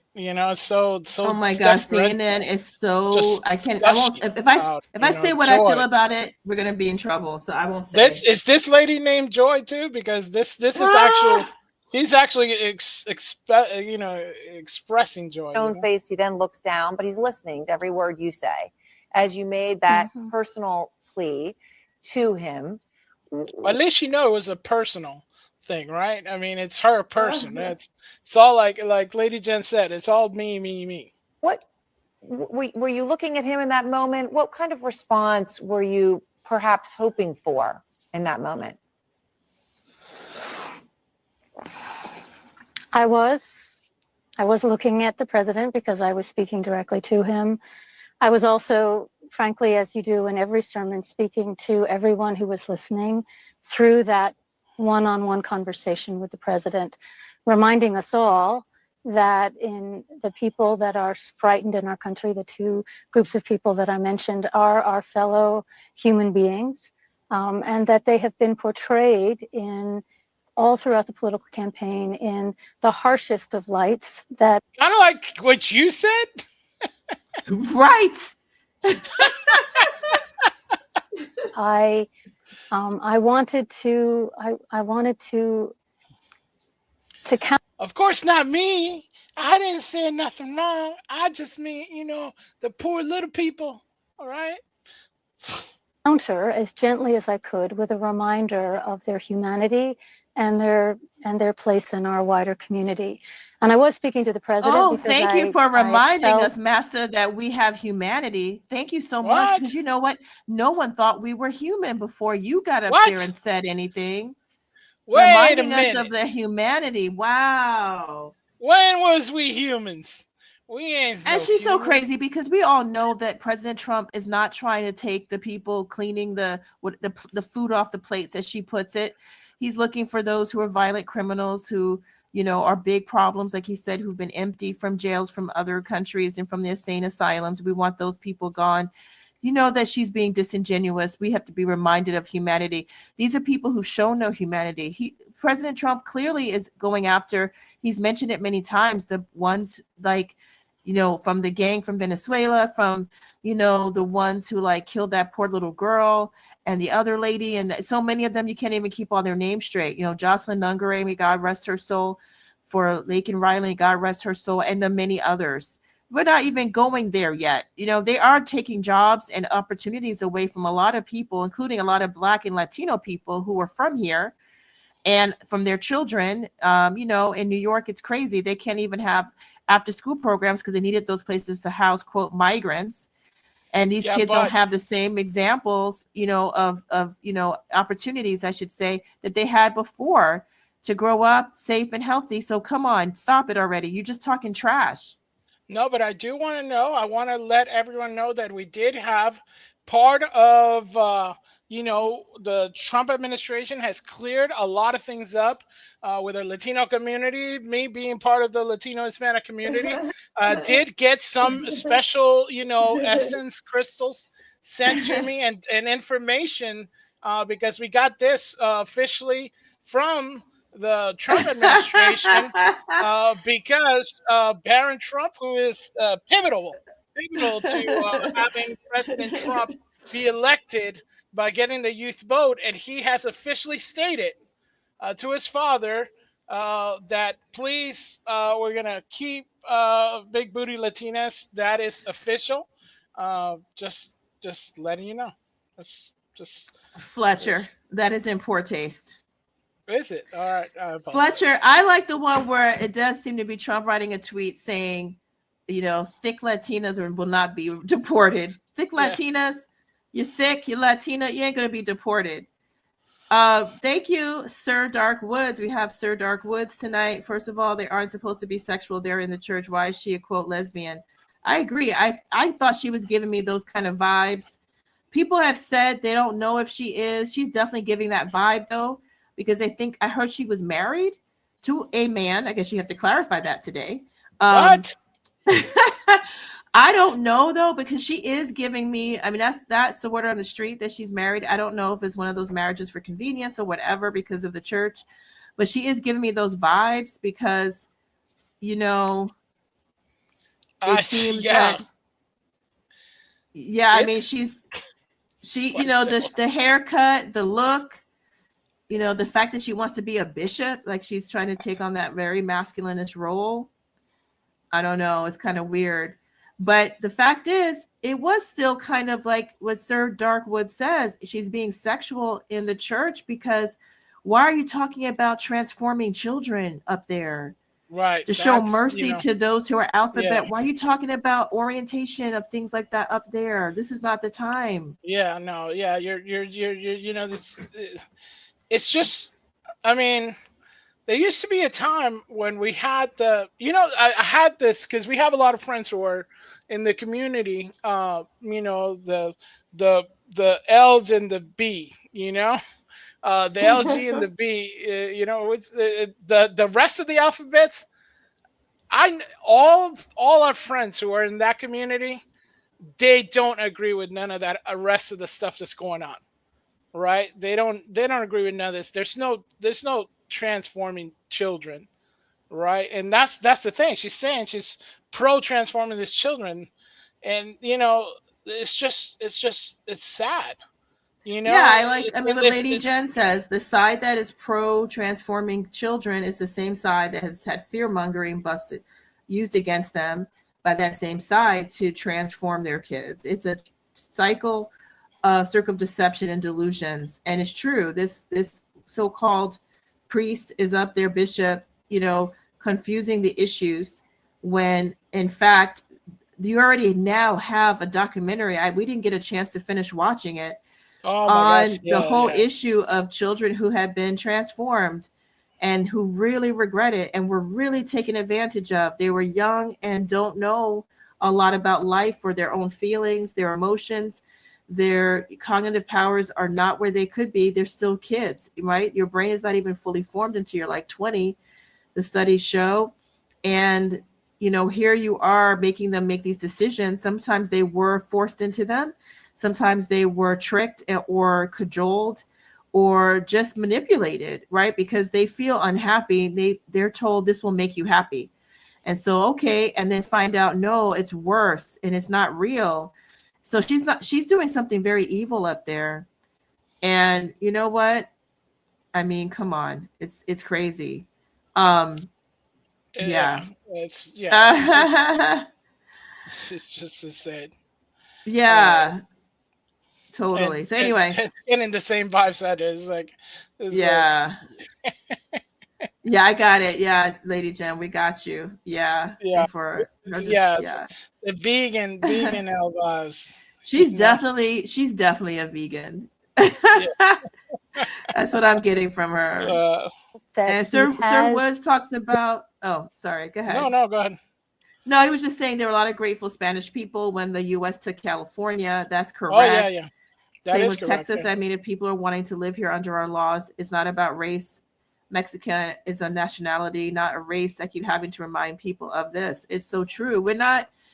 Exactly like this bishop is trying to make it about race. It's not. It's saying we need people to be here following our laws and doing what we say. And every single one who comes without the right, proper way is breaking the law. I'm sorry. They might have good reasons, but you did break the law. And then some break it further by then committing other crimes when they get here. So it's not about race. And I think a lot of people abuse that because I know when I came into the country, the immigration system is still the same. And we've had several Democrat presidents, people in power. They had a lot of power. They haven't fixed the immigration system. It's horrid to get through the immigration system. It's some of the nastiest, most horrible people in the world. The way they talked to my mother, I was like, I'm ready to go to jail type of the way this, but this is the way they speak. If you want to know how to deal with the immigration forces, the so-called people that are trying to help us, poor, defenseless, brown people in here, it's this lady, the way they talk. Oh, are you going to get a job scraping food and picking our crops? That's the way to think. And yeah, there's tons of Mexicans and people that here in the United States, there's, they all inflate us together. Literally, it's like, fool, I'm a legal immigrant. People are like, they're going to deport you. I would like to see them try because, I'm legally allowed to own guns. So that's just Minecraft. In Minecraft, cannons. So, but also, they always have the same thing. There's people out here who are Mexican, who are, they've been here since the inception of the United States. Because guess what? At that time, it wasn't even Mexico. It was Spain, right? And come on, get out of here with that stuff, man. It's all kind of stuff. But Lady Jan, I'm the last person to talk about the dyslexia because my wife always gets me on that, I got to be more patient with myself on it because I do get frustrated and I do get, because that it kind of like it hits you and then the dyslexia hits you and the ADHD hits you and all that kind of stuff. And I'm like, that gets all over the place. And then some days are really bad. And I know for sure, because it's sometimes it's like, what are you even writing when you send me a text message? And I'm like, I have no clue. I thought I was writing Cyrillic. Yeah, I mean, I think that about this, and thank you, I think that this woman, this bishop, is very similar to Al Sharpton in which she's not in touch, she's out of touch, and she's I hate to say it, she's kind of a dinosaur. This is like classic kind of boomer kind of, I'm for the cause. While I sip my latte away in my like ivory tower with my collar and, organic tamales with exactly with my kombucha tea. And I'm out here fighting for the cause. I don't know any actual Mexican. I don't know anybody, but I see them, picking crops and Yeah, they cleaning do my food lawn. off my plate. Who's gonna do And my lawn? therefore, you know, and she's just so out of touch. She's so classic boomer. It's And just ridiculous. Yeah. and yeah, we do have to reform. As Lady Jen says, the immigration fees are too expensive. She used to work for CIS and citizenship, and back to 03 to 07. Sir Darkwood says the immigration isn't very modern. It needs to be modernized. It's so true. To turn away people coming legally, some people are criminals, and you can screen for that like in 8 seconds. And Literally, it's there's an really app true. for that. And we haven't been screening. As President Trump said, you know, there's people who came in with no vetting whatsoever, because a lot of them had long records and no one bothered to find out that they were, you know, really bad people, you know, really problematic people. And, And this it's is not regular true. immigration. We could do it. Yeah, exactly. We could. And it's sad because of the crisis at the border, which now President Trump has signed an executive order calling it an emergency. He did that immediately, like on day one. And now it's going to be harder for people who really should be allowed in because of the way that the last administration mishandled this. And so many people have come in who had no right to be here, no business being here. It's not going to be shut down. And there are some good people who probably should be given amnesty, who should be allowed to come in. But now it's I don't know how that's going to work. And it probably should be, you know, managed. But it's a hot mess because it was abused. And there was no effort to manage a border. You don't have a country if you don't have a border. Every country is allowed that. I'm sorry, no matter what the Pope says, Fletcher. I know you love the Pope, but I'm sorry. I love the Pope too because he's our chief pastor. But his comments that somehow President Trump is, you know, unfair, unmerciful, or disgraceful is also out of touch. See, he's not speaking ex cathedra when he speaks that way. He's not speaking from the Sea of Peter. He's just talking. And he's talking uninformed because you're not over here and you don't know what's happening. And the Catholic Catechism has been very clear. And many people who are Catholic, if you want to read some of this stuff, go to LifeSite News. They have a lot of coverage of this because they're not big fans of Pope Francis. But in general, they're good about setting the record straight about what Catholic teaching is. And one is that countries have a right to defend their borders because that is what we said earlier, like patriotism actually is a godly virtue.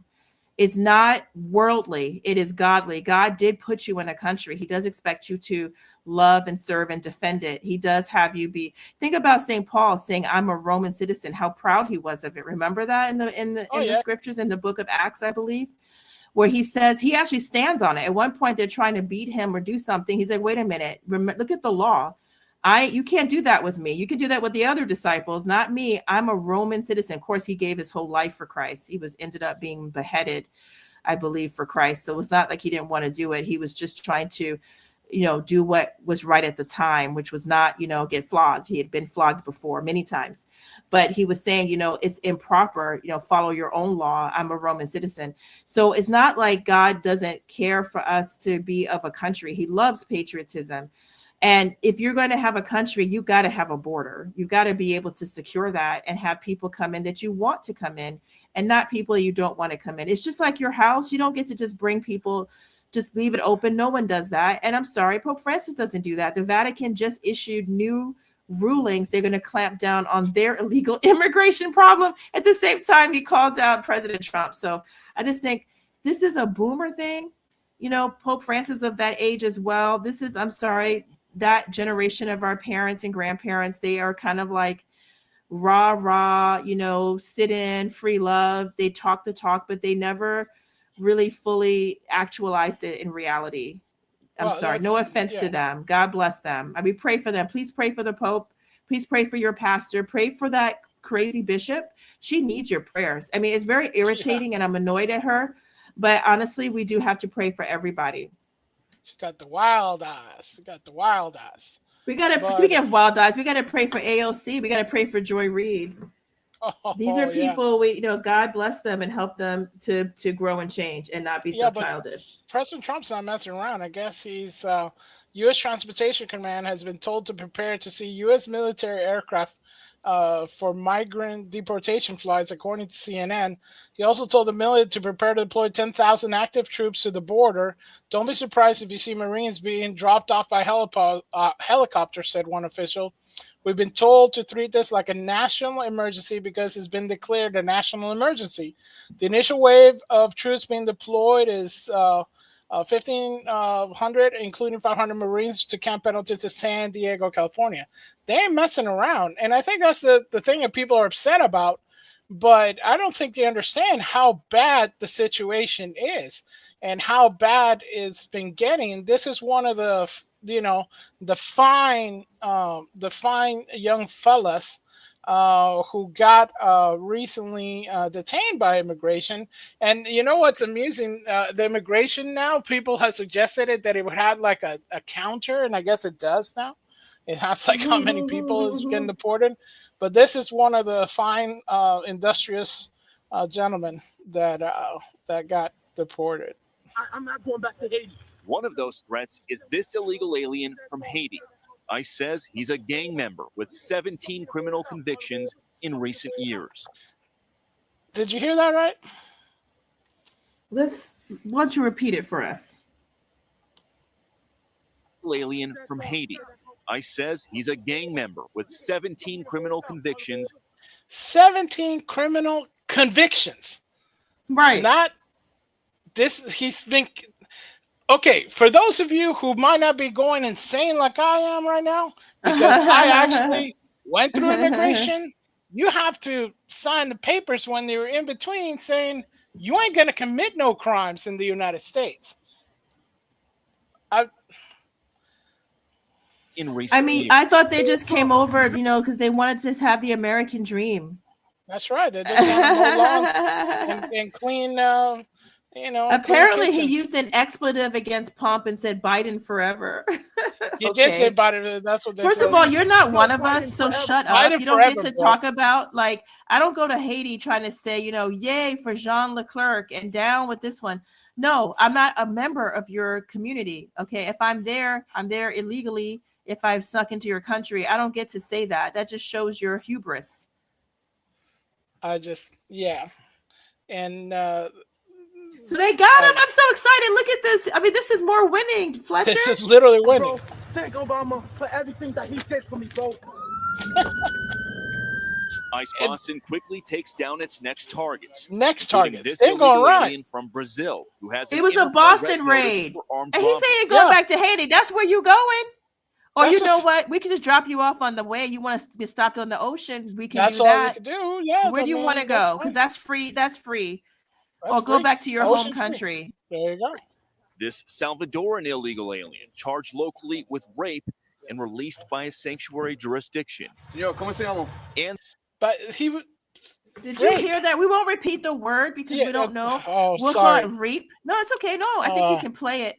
Listen, we can say reap. Okay, so he committed the ultimate violence, sexual violence against a woman or a man or a child. It's the worst thing you can do other than kill somebody. And it is kind of killing them, right? Because it does kill their spirit in many times. This is what this creature did, right? We won't call him a human being. Look what he did. And he got out. Wood chipper is what he should be. And you're mad at Trump for pardoning people who were, part of a situation in January a few years ago, or for those who were peacefully praying and protesting the sacrifice of unborn children, and mad because, how come they didn't get years in prison? This guy took something valuable from some woman or child, more than likely. She would never get back. That she can never get back and may never sleep well again in her entire life and can never undo that. And you get to walk free. You were home. You were home and you're mad at Trump saying, oh my gosh, didn't one of them menace a police officer? Didn't he tase one? Didn't he riot? And this is what he's saying. This guy got no time. And he did that to someone. And he's not even supposed to be here. He didn't go through the system. None of the stuff that he did legally. There's. You why don't you cry for the Paul Salvadorian, the Brazilian, and the Haitian who's got a job, has a family, wants to maintain them, and spend thousands of dollars to get their documentation right and go through the proper channels, and he's waiting in line.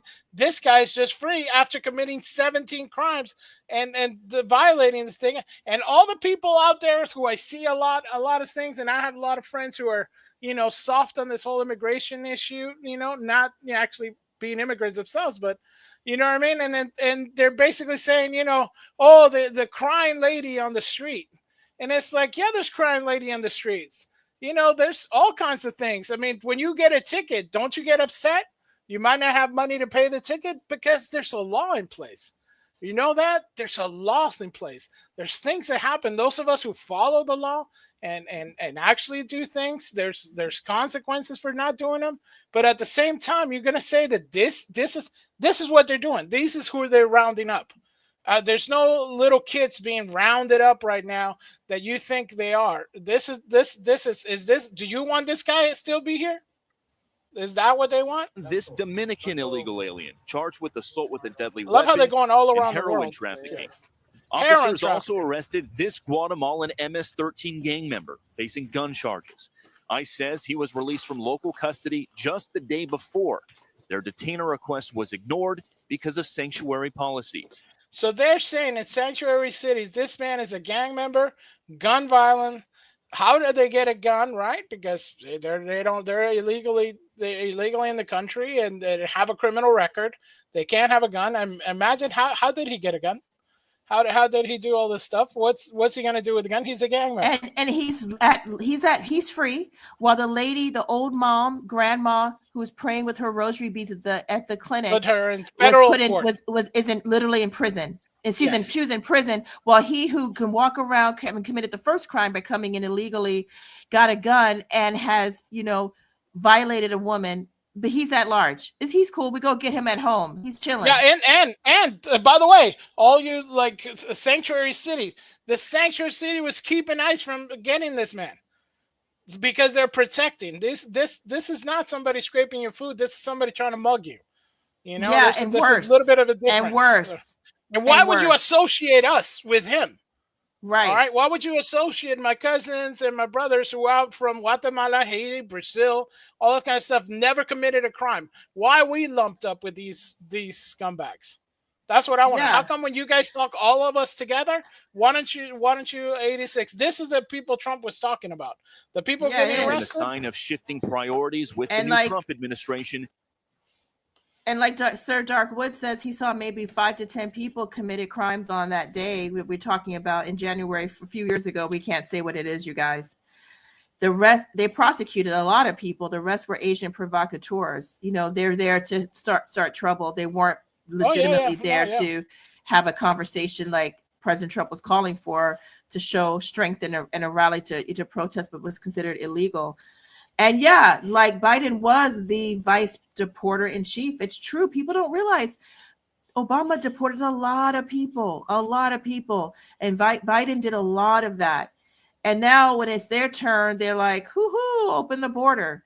When it was on there, when it was convenient for them, they did, what they wanted to do. But then later, they don't. You can't say nothing. Can't say nothing about now because And it's now true. Yeah, they would have put horrible. him in a secret jail if he'd done what this guy did. And yeah. I'm glad that his building has proof of citizenship. Great. No, that's I mean, I know that seems unfair, but why? Listen, that's the thing that illegal immigration does. Do you guys know this? There are economists who have said, literal, legit economists have said, it causes housing shortages. They are literally there's not enough housing that's been built to support such an inrush of people. And in some areas where the illegals are getting money, they can afford, especially when they're more willing to maybe, pile up more into one place, which is not our custom to have like 10 people in an apartment or something like that. They are able to pay more, and they're shutting out actual American families who can't find a place. It's too scarce. That is a real hardship.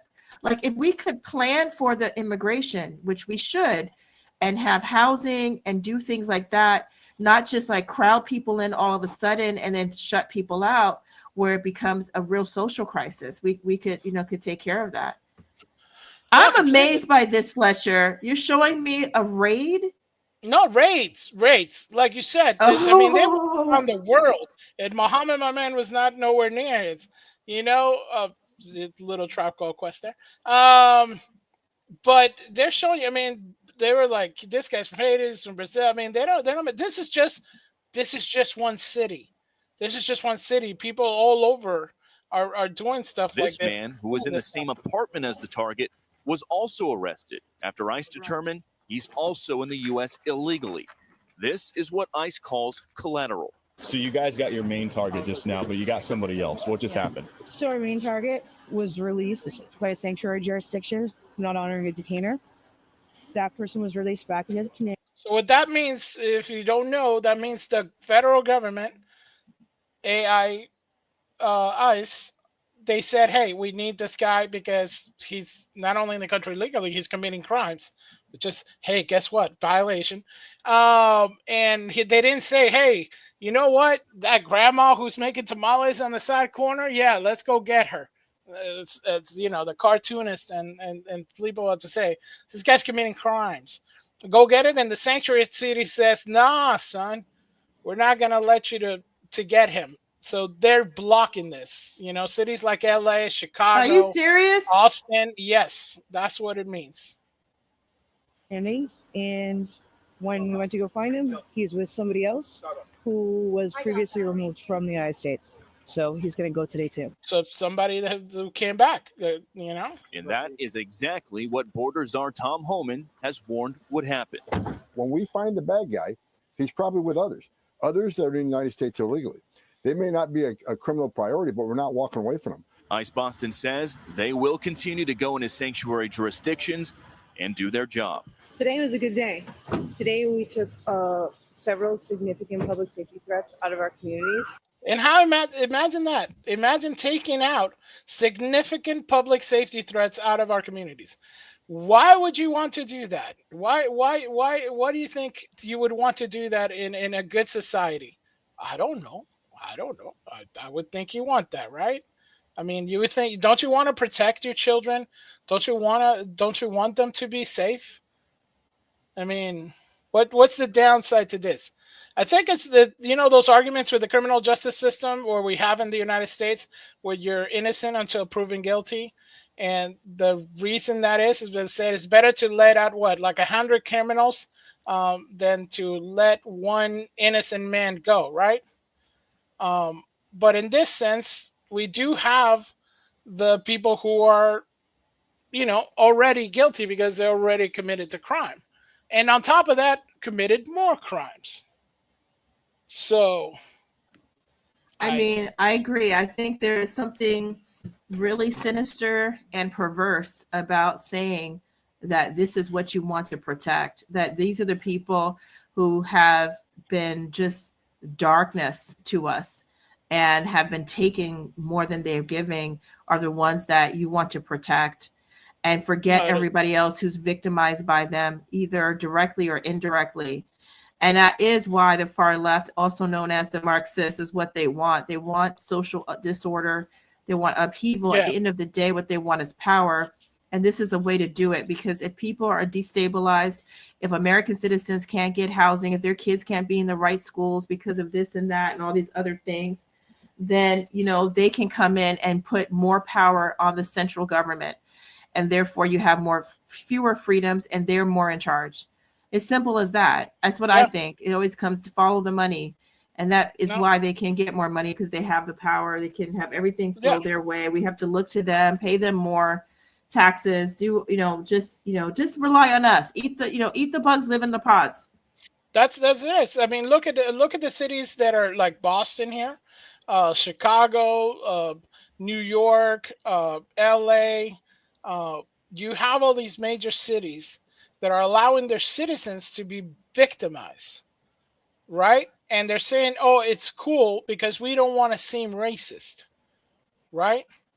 And they're taking also from the people who work and want to enjoy. I mean, recently I saw several cities had this issue where, impoverished communities, of Asian, Black, Hispanic, Latino, whatever, have had their services taken away. Like kids can't play football, they can't play. They don't have their after school supplies. We covered a story not too long ago that the kids don't even have access to the cafeteria properly because the school that they're in a small area is inundated with people that just flooded into the area.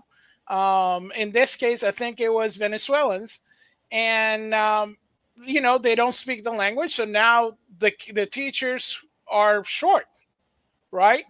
And they don't have access to none of this. The books are short, and the school supplies are short, and the kids now have to do like sectioned lunches and stuff like that. And there's also Yeah, kids exactly. They were having literally their lunch break was at 9:30 in the morning Yeah. or 9 a.m. Right. because there's not enough room with the migrant children to have them be able to all fit at lunch break during lunchtime, which that's not harmful to a growing body, right? To have such an awkward time and then not have lunch during the time when you really do need to have lunch. Like, so they can't stop and have lunch at 11. They just get something from the vending machine because, that's healthy. That's how you want to remember high school, with socializing, at 9 o'clock in the morning, having lunch and then having nothing at noon because there's no room for you to fit in there because of the overcrowding from people who don't really supposed to be here. Don't need to be here. It's just insane. It's not that we don't have compassion. Especially if they're a kid, they have no choice if they were brought Right. here. But we do say the adults are at fault. The adults who put up with this and who coddle this. The children is not their fault. We're not blaming them. But the adults who did, yes, they deserve the blame to do something like this. I would draw a difference, Fletcher, between those who really are in a true refugee situation, but most of these people, they're not. The ones you just showed with these raids, they're not fleeing religious persecution, right? They're not fleeing, gender violence. They're fleeing places that were holding them accountable in some cases very harshly for their crimes. And they know they can come here and act the fool and nobody will bother them because it's a big country and it was lax. And they like the idea of getting paid under the table and all the things that they do here, but it's not necessarily that they are having this harsh situation they're trying to get out of. And if it's just financial, make your own country great. That's what we didn't always have it good. It really bothers me to see able-bodied. I have compassion for, the weak, disabled, and for children, but you're an able-bodied man and you don't stay in your own country to fight. You say, oh, I'm gonna escape. Stay in look, our country became great. We fought the British. We had a Revolutionary War. We had a Civil War. We didn't say, oh no, things are getting hot. Let's just sneak into Argentina and live over there. That's not how we fought. We said, we're going to make our country great. We're going to do what we need to do. That's what you do. If your country has economic problems, should you have a brain drain where everybody who's smart and can do better just comes over to America? Then that means you don't have any chance. You don't care about your country. You don't care about your country. You don't care about your country. You say, to heck with my country. I'm going to go better for myself. Stay there and fight. Stay there and make your country great. You can do it. It may not happen in your lifetime, but it might happen in your children's lifetimes. And that's what you should care about. What is the Chinese expression, Fletcher? It's like a man who plants a tree thinks about the future. Right. Because, you are saying, I may not enjoy this, but guess what? My grandkids might, have a swing under this tree, read under this tree, get married under this tree. This beautiful tree will give them shade and shelter, fruit and beauty long after I'm gone. That's the right kind of attitude. The kind of attitude that's like, I'm getting out of here. I can make a lot of money in America. Right. I'm not going to try to fix the problems in my country where I could maybe do better, or my kids can do better where I am, where I was born. Right. And, these are step process. And I know Lady Jen could probably speak a lot to this. You don't just get, a lot of these things, there's steps and process that you can go through before you get deported, before things happen, There's, paperwork that you could put in. There's all kinds of things that you could do in your native language. They go out of their way to kind of start the process. And we know a lot of people, we're not going to say who, but we know a lot of people who work with immigration. And, a lot of countries that are like homogenous, let me tell you, it's harder to get into the country if you're from Denmark or Canada than it is from, Mexico or Honduras, Ecuador, or French Guinea, should we say. They're preferentials. The so-called things that you say, like people of color get less. No, actually, it's opposite. The people of color get preferential treatment when it comes to immigration status. But it looks like things are working. So this was just taken today, not too long ago. It looks like there's a Trump effect because roads heading to Mexico are jam-packed. A massive deportation has started to take place across the country. That's insane. So this was just recent today from TikTok. Is the bridges going into Mexico filled with people just leaving? It's like they're self-deporting. But what I do want to look at is that those are all very expensive trucks and cars. Really? That's a brand new truck. That's a V6 Tacoma right there. You got a brand new Chevy right there. You got an Escalade right here and stuff. I know maybe people are not equipping it. There's people like, they bought trailers. They got nice luggage there and stuff like that. That's a brand new Chevy right there. I mean, these are look at this. They're self-deporting because they know Trump means business. There you go. And now they're leaving with really nice stuff. A Toyota Tacoma is a very nice truck.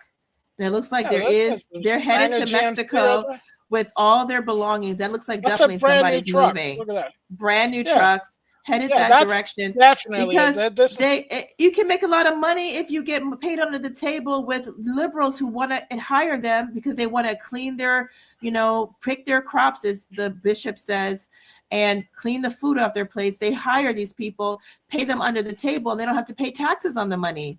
Yeah. You can make a lot of money like that. Well, that's an Escalator with 20s on it. Those are not stock.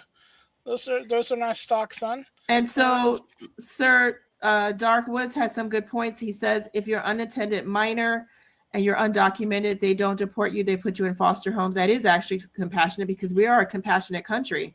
We do not hold the children for what the sins of the adults.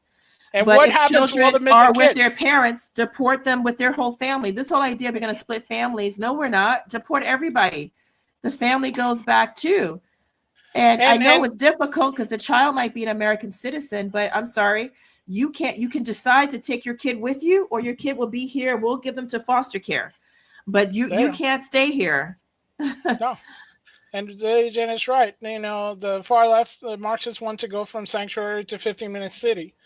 And that is true. The Kowloon Wall City is one of these cities that in China, and this is kind of where they want us. They want us in this tight places, and you can't leave if you don't have a social app. If you don't have this did you share positive things about the government? Did you say all the good things? And before you guys say this is not happening, it's happening right now. It's like the president of Spain was just talking about in the World Trade Commission just today, talking about how we need to make sure there's no anonymity online. Guess what happened when there's no anonymity online? You get wall cities where you're stuck in there. As Lady Jen says, it's just this is what you have. You have this kind of things that are happening. Yeah, and again, all of this is about making the elite, the rich, the uber elite completely happy and satisfied, and us serfs. They want us to go back to being serfs again. All the wonderful freedoms, prosperity, upward mobilities that we have enjoyed as American citizens that we fought hard for, these people want to take away so that they can reign, and they can reign more strongly. They hate the fact that we're a constitutional republic. They hate the freedoms we have. They've always been the same way. These are the same monsters we fought before. And you know what? We have to keep fighting them, for one thing. Sir Dark Wood says that there are some wine companies, I guess, that ship in some illegal people and then deport them when they're done. They are exploitative. I'm not surprised about that, to hear that, if that's true. I'm not surprised about that. Remember what happened during the not this ones in the Carolinas, but I think wasn't there like a big storm around there? Like I think it was a year ago. Another big storm in the area. And they had people, they wouldn't let them go home. I think it was a tornado. They were warning. Yes. Remember that? No, Fletcher. It was a horrible story. It was the hurricane in North Carolina. Yes. And there was a factory, and this factory, you guys, this is a terrible story. This is what this whole policy has done to people. There were people in the factory who were not documented. They were illegal citizens. They were illegal aliens, right? And when the hurricane hit in North Carolina, and people had been warned to go home, get away, evacuate, they were told at the factory that they should not leave, that they hadn't been cleared to leave. And of course, and of course, because they're not from countries where they feel comfortable to go against what the boss man says. Many places that's not acceptable. The boss is kind of like an overlord, right? It's kind of more like your master. The Americans who worked there left. In fact, they did. They left. They said they were told to stay, and they did testify. They did give witness to this. They said they were told to stay put and wait until the headquarters said whether they could leave or not. And a couple of people were like, they looked out, they saw how that river was rising. They saw the air. They're like, heck no, I'm out of here. And they left. And some of them were the last to be able to leave because that levee, it was not a levee like in New Orleans, but it was like a river nearby this factory. It rose. Everything got flooded. 2 people, I think more than 2, but 2 specifically who were illegals, who were undocumented, they perished in the flood. The water, they found their bodies. They had asked to leave and they were told they could not because they don't know better. It's exploitative because they don't know the rules of their, they have a certain right to stand up for themselves. And eventually they did give the order, but it was too late for people to get out at that point. The parking lot with their cars was flooded. They couldn't even get out. That's disgusting. They don't care about their workers. That's what they want for all of us, by the way. I mean, look at what we have. We have a place where you can do your taxes online with an app.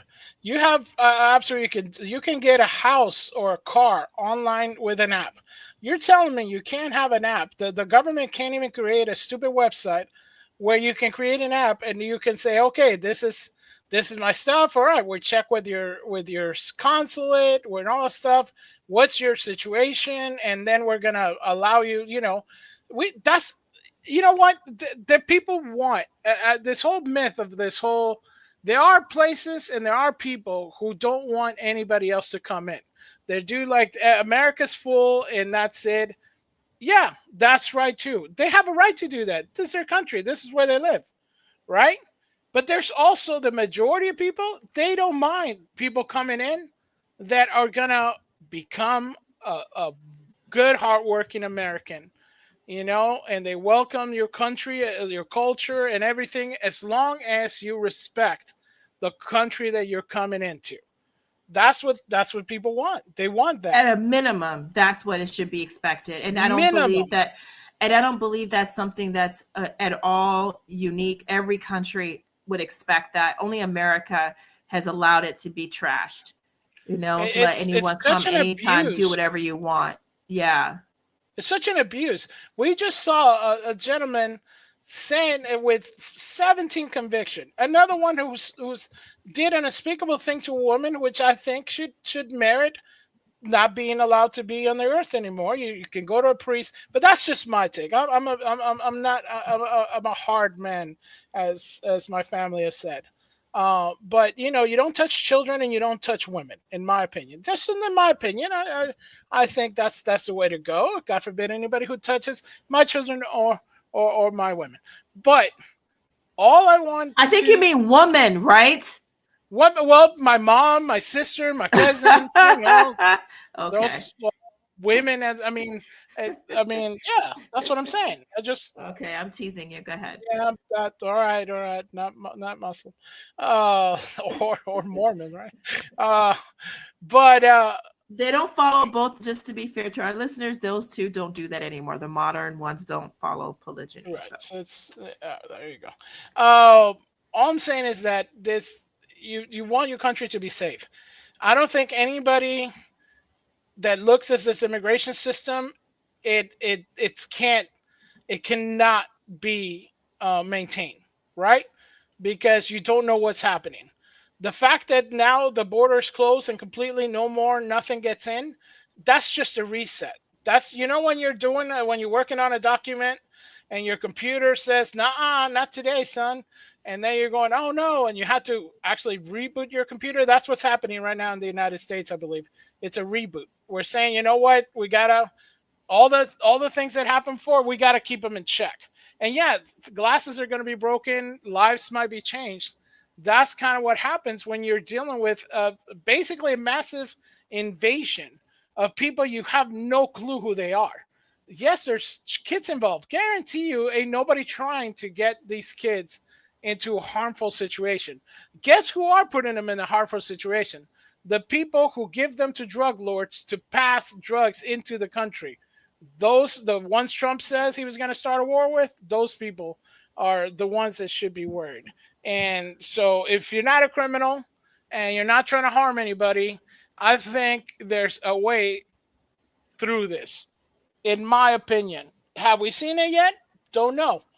But all I know is that getting the criminals out, that should be a good thing, And thick Latinas are not going to be deported. Thick Latinas are not going to be deported. We already established that, Yeah. I turned out a job at Tyson Player because even though I can speak Spanish, I said I couldn't work there because I didn't speak Spanish. You know what? The funny thing is, when I was a manager at this company, the majority of the workforce was Salvadoran and Mexican, and they were mad that I hired a Mexican kid who is Mexican American but didn't speak Spanish. And they came to me like, how can you hire this kid that can't speak Spanish? And I'm like, are you serious right now? Do you know there's laws in place saying I can't just hire people that speak Spanish, because the company, all your literature is in English and Spanish, but it's also in English, son. I mean, the entitlement. I mean, Right? this is a country where we do not maybe say our official language is English, but it is. And I've been to other countries, so have you, Fletcher, and I never presume they should change things so that English is spoken for me. I would never think that. I need to learn their language, do my best, and be humble and say, please help me if I can't. But I always try to learn some of their language to get by, because they have a right to hold official things in their language. Yeah, and I mean, that's basic. Yeah, and you have the cliques. Cliques always form. You have cliques of Chinese workers, you have cliques of Russians, cliques of Filipinos, and everybody likes to speak their own language. It's fine. But at the same time, there's Filipinos who don't speak Tagalog. There's Chinese, culture shock. There's Chinese who've been in the country longer than people have been alive. They're born in the United States, in San Francisco, in the California area, who have generations that they can say, where are you from? Dude, I'm like Cali boy. You know what I mean? The United States is vast and it's amazing. But Darkwood says, I'm an information system architect, and I wrote a standard that INS could use to process a much greater number of people, but it's a reduced number of workers in INS. And that's so basically what you're saying, that you created a system that would make them efficient, but they don't want to be efficient. They want more people to have jobs, right? And I guess that's what we're having Doge, right? We want to have this government bloat, which is that's the problem. Whenever you see the government out there screaming that injustice, it's mostly because what Darkwood's saying right now is that they probably just want to keep a job, right? They want their buddies to have a job. You know what? This thing is so. I don't know. Do you want to? This one I think might be because we're getting late. We're getting late. Yeah, we gotta. But gotta we take did want to off. cover this because Irish nun could be the country's first saint in over 50 years. How awesome is this? I think this is both awesome and sad. You know, we have so many great saints from Ireland, and to have only one in over 50 years, hey, any Irish listeners, y'all slipping? I mean, is that it? Could you say that? I mean, you're Catholic nation for such a long time. You know, you got those some rookie numbers, son. Can we say that, or is that too? I think we could say that if you have not seen on YouTube, which has it for free, and I think you could probably still find it, the wonderful documentary of Sister Claire's life. It's called All or Nothing, which is one of her, I guess was her primary slogan. She said, all or nothing. The way that she lived her life was either I'm going to completely reject God and be all about that life, or I'm going to be for God. And she kind of had an experience of both because she was an actress, and now she started to get a little bit famous, having done some, I think she did some films, she did some TV, and then she was able to learn a little bit about the church. I mean, she had been probably baptized. She grew up in a family that, you know, they go to church every now and then, like most, you know, people go just for Christmas, Easter, but she didn't have like any kind of real relationship with our Lord. And she didn't have any strong feeling of faith. But then she was invited to like a youth group, and then a lot of things changed. If you watch this, it's a very, very holy, touching account. And apparently people have been asking for her intercession, and it's been working. People have had miracles asking for her. She's in heaven, we believe, and she's raining down favors for people who say, pray for me, Sister Claire. So there has been a cause that has been opened for her. The nuns that she joined, she ended up joining a convent of nuns, and they have opened a cause for her canonization and are requesting people to, you know, report anything that they have any connection with her. I really do encourage you. I watched the movie and I was very touched. Yeah, and if you guys want to check it out, I do have the link is in the description. You can just click on it. It's free on YouTube. It's very moving, but it's just, you know, it's such an inspiration because this is not, you know, sometimes when we have saints, we kind of go like, oh, you know, it's like it feels so ancient, right? Because they're like, they were almost beheaded. But it's, you know, to have somebody that we can see videos of them, we can see their own social media, we know their lives, we know what, you know, because we record everything in this day and age. To see that again, it just makes you feel like, hey, this could be me, right? Yeah, absolutely. And she is such a regular girl. I mean, she's not, sometimes when you read the stories of saints, especially you get some of the books and they're documented, they just seem like otherworldly, right? It's like they came out the womb saying, holy, holy, holy, you know, they never did anything wrong that you can even think about. Of course, they say, oh my gosh, I was such a sinner. You know, you're like, you know, I traipsed across the field without, you know, taking off my shoes. You're like, okay, great. I mean, I went to parties and danced on tables. I mean, there's a big difference there. Sorry, Fletcher. It didn't happen that often. But yeah, no, I know about that. But you're like, are you serious? But what's nice about Sister Claire, and I think she is one of the saints for our time, we have that young saint, Blessed Carlo Acutis. Also, he was more on the, you know, holy, holy, holy side. But Sister Claire is a holy, very holy nun, a very holy sister. I do believe she's a saint, and I hope she will be canonized. But she was a regular girl. She was a regular girl growing up in our time with the same influences, the same temptations and challenges. She definitely had an issue with drinking too much. She talks about that, and just feeling awful about it, trying to stop and then falling back into it. And, you know, smoking, you know, the whole thing. I mean, she was a normal girl. She had normal situations, and then still came to a great holiness and a great love of the Lord. And you'll see if you watch the movie. So I like that because I think she makes us feel, you know, the humanness, the humanity, the tenderness of God, that he doesn't just call the perfect. He doesn't just call the people who had always a perfect life with perfect parents, which a lot of times you hear these saints like, I mean, no offense to her, I love her, but Saint Therese, you're like, are you serious? Your mother was a saint, your dad was a saint. You have 4 sisters that are saints. I mean, of course you're a saint. I mean, out of the 5 girls they had, all 5 became nuns. You know, the mom and dad also canonized. It was holy, holy, holy from the time they were born. You know, I doubt they ever said, you know, a curse word. You know, that's just not the reality for a lot of people today. We're just more sinful. And so for her to have risen above the same situations and to be like that, same like Blessed Carlo Acutis, who I think will be canonized this year. He was, please check him out. If you guys don't know who he is, you can look him up very easily. The last name is spelled Acutis. Maybe we'll do a show on him, right, Fletcher? Yeah, that'll be fun. And but Sister Clara, she's gonna be the first saint. So I guess she's on the path to sainthood right now. In a recent ceremony in Madrid, she has all the special, basically tenets to become a saint. If you guys don't know, she died in Ecuador in 2016 after You're giving the it away. Spoiler alert. Oh, wow. All right. So yeah, so watch the movie, son. It's in the link. And yeah. Oh my gosh. Yeah. For those who don't know, Fletcher can't help himself. Those of you know him from his other shows. This man is a spoiler, but without the alert. But I call him spoiler alert. That he will go around telling you the ends of movies.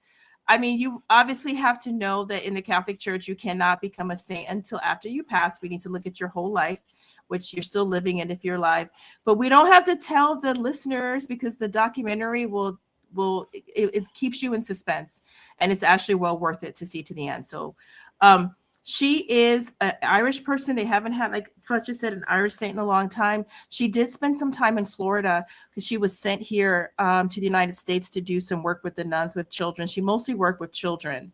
Sometimes she worked with the elderly and sick, but at the end they found that she had such a gift for talking to small children. They really got along with her. So you'll see that if you watch it. You really should see it. It's called All or Nothing, and it's quite inspiring. Maybe we can cover it, Fletcher.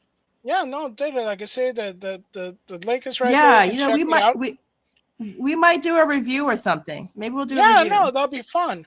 We did want to touch on this because this is our charity of the week, right? So if you guys do not know this is a great charity. If you want and you don't know what charity to kind of hit, this is kind of one that was dear to my heart. So this is King Randall. He is in the Atlanta, Georgia area, I believe. And he has a ministry for young Black boys.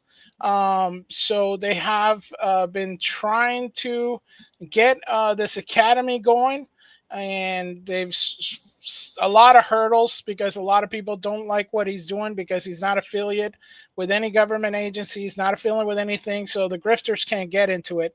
And what he does is amazing. Here's something about what he does. We opened Life Preparatory School for boys. This school was opened with the goal and the vision to teach our young men what they should know. Teaching children how to grow food, work on cars, work on houses. So many young men have been affected by our school today. And as we've had so much success, we've also had struggles. We've had our school vandalized. We've not been able to fulfill and give the experiences that our parents and our students have been looking for. But we've also succeeded. We've saved children. We've gotten children out of homes of abuse. We've gotten children out of homes of molestation. But we want to scale. We want to take this bigger. We want to make our school massive. We want to make this school the blueprint for America. So take a walk with us as we show you the new 5-year plan. I mean, it's awesome because these are things that, you know, your dad would have taught you. And a lot of, you know, boys, some of them have parents, some of them don't.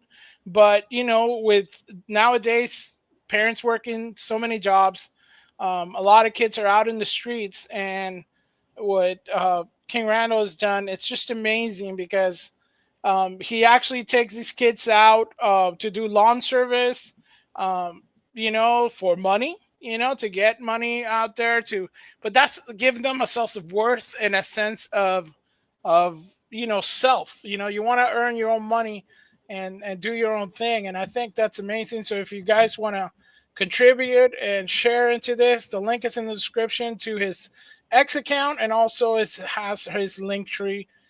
So check it out. And this is the kind of thing that I personally am very fond of, because I thank you, Fletcher, for bringing this to our attention, because I like things that help people to help themselves. This is one where we're not doing like the leftists that are always asking for a handout from the government, taking money out of people's pockets from taxes. This is how we're supposed to help. If you have anything left over and you're saying, you know what, I got to pay forward, you can pay forward to a group like this, one that's saying, I'm not going to just complain or ask for help. We're going to do it ourselves, but we just need a little bit of a help up, not a handout. I really think that's what the churches should get back into doing. And I'm really grateful that in the Catholic Church, we have to tithe. Yes, 10% of your income needs to go away from you and for the work of God. But what's fortunate is in the Catholic Church, of the 10%, the church, your parish, only wants 5% of it. The other 5% should go to other charitable causes. That is the traditional teaching of the Catholic Church. They only need 5% of your 10. You still got to tithe. Your 10% should come from you, but you can give your other 5% to a place like this and it would count, because they're trying to help poor Black boys to be men, to be something else, to not be in the street trying to rob people or doing things. And I think this is terrific. If this can work, it's fantastic. We can get back to what we used to do with people. And you mentioned it, like people working jobs, and then sometimes, Fletcher, dad's just not there. We have to look at the scandal that something like 80 to 85% of young children are born in Black families to a single mother. That's the statistics. And by the way, that's not always been the case. One day, maybe we can talk about the fact that this happened later. Really people seem to think it's genetic with us. It's not. Right. Like it's not. People act like we're just, all just pathology. Like you read some of the conservatives. That's why I just don't like some of those right wing, even Gateway Pundit with the nasty stuff they say about people of color. It's not true. A lot of it has been terrible policies that have led to these problems. You can actually trace them, because prior to the 1950s, Blacks were about the same as whites. Most children were born in married homes, mom and dad there. So it changed. If you look at immigrant Black families like West Indian, Nigerian, and stuff like that, you'll see that where the family's still intact, those kids do amazing. And I think it has to do with a lot of this community and a lot of this family situation. Because look at JD Vance, our vice president right now. He's not Black. He's not Latino. He had a rough, horrible childhood. He came from extreme poverty, and now he's the vice president of the United States. I think we want some more. This kid right now, he looks like he could be vice president or president of the United States. Look at that smile. You know what I mean? Look at those eyes of intent of, I want to do something with my life. This is what we want. We don't want victims. We want victors. And if you guys want to help, hey, we're not affiliated with it. We don't get nothing. No, from not it. At all. We don't. I think Mr. Randall's a Christian. Definitely is not our denomination. He's not Catholic. But what he's doing is inspirational, and he's doing very targeted in his area of what he's doing. We need more of this. If you feel led by God to do something like this, look him up, see what he's doing. Maybe you want to replicate it within your own community because you want that. Maybe we need some Latino King Randalls. We need some Asian King Randalls. We need some white King Randalls. You know what I mean? There's plenty of help to go around. Let's take the help out of the government side and put it back where it belongs, which is people that actually care and not just want a paycheck. But I did want to go out with something cute, and Lady Jen did send me something cute, but I don't have Instagram yet on my computer. So I did see this is a rescue calf and piglet. I guess we're excited to see each other again. So these are, from my understanding, the calf and the piglet belong to a farm before, but they were rescue animals. But now they're seeing each other for the first time because now they're in the same like rescue home or something. All right, so that's the backstory here.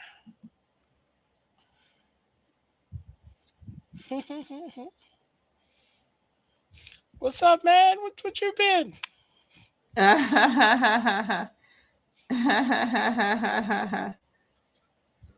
mean, this is so cute. That's pretty cute. Isn't that so cute?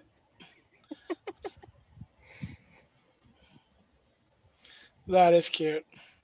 They're just so excited to see each other. It's like, oh, we've been hanging. And this is, you know, it's a young piglet and a young calf. So, but you can see they're very emotional to see each other. Isn't it cute? It's cute. But thank you everybody for joining us. This was, man, we went late, we're night birds tonight.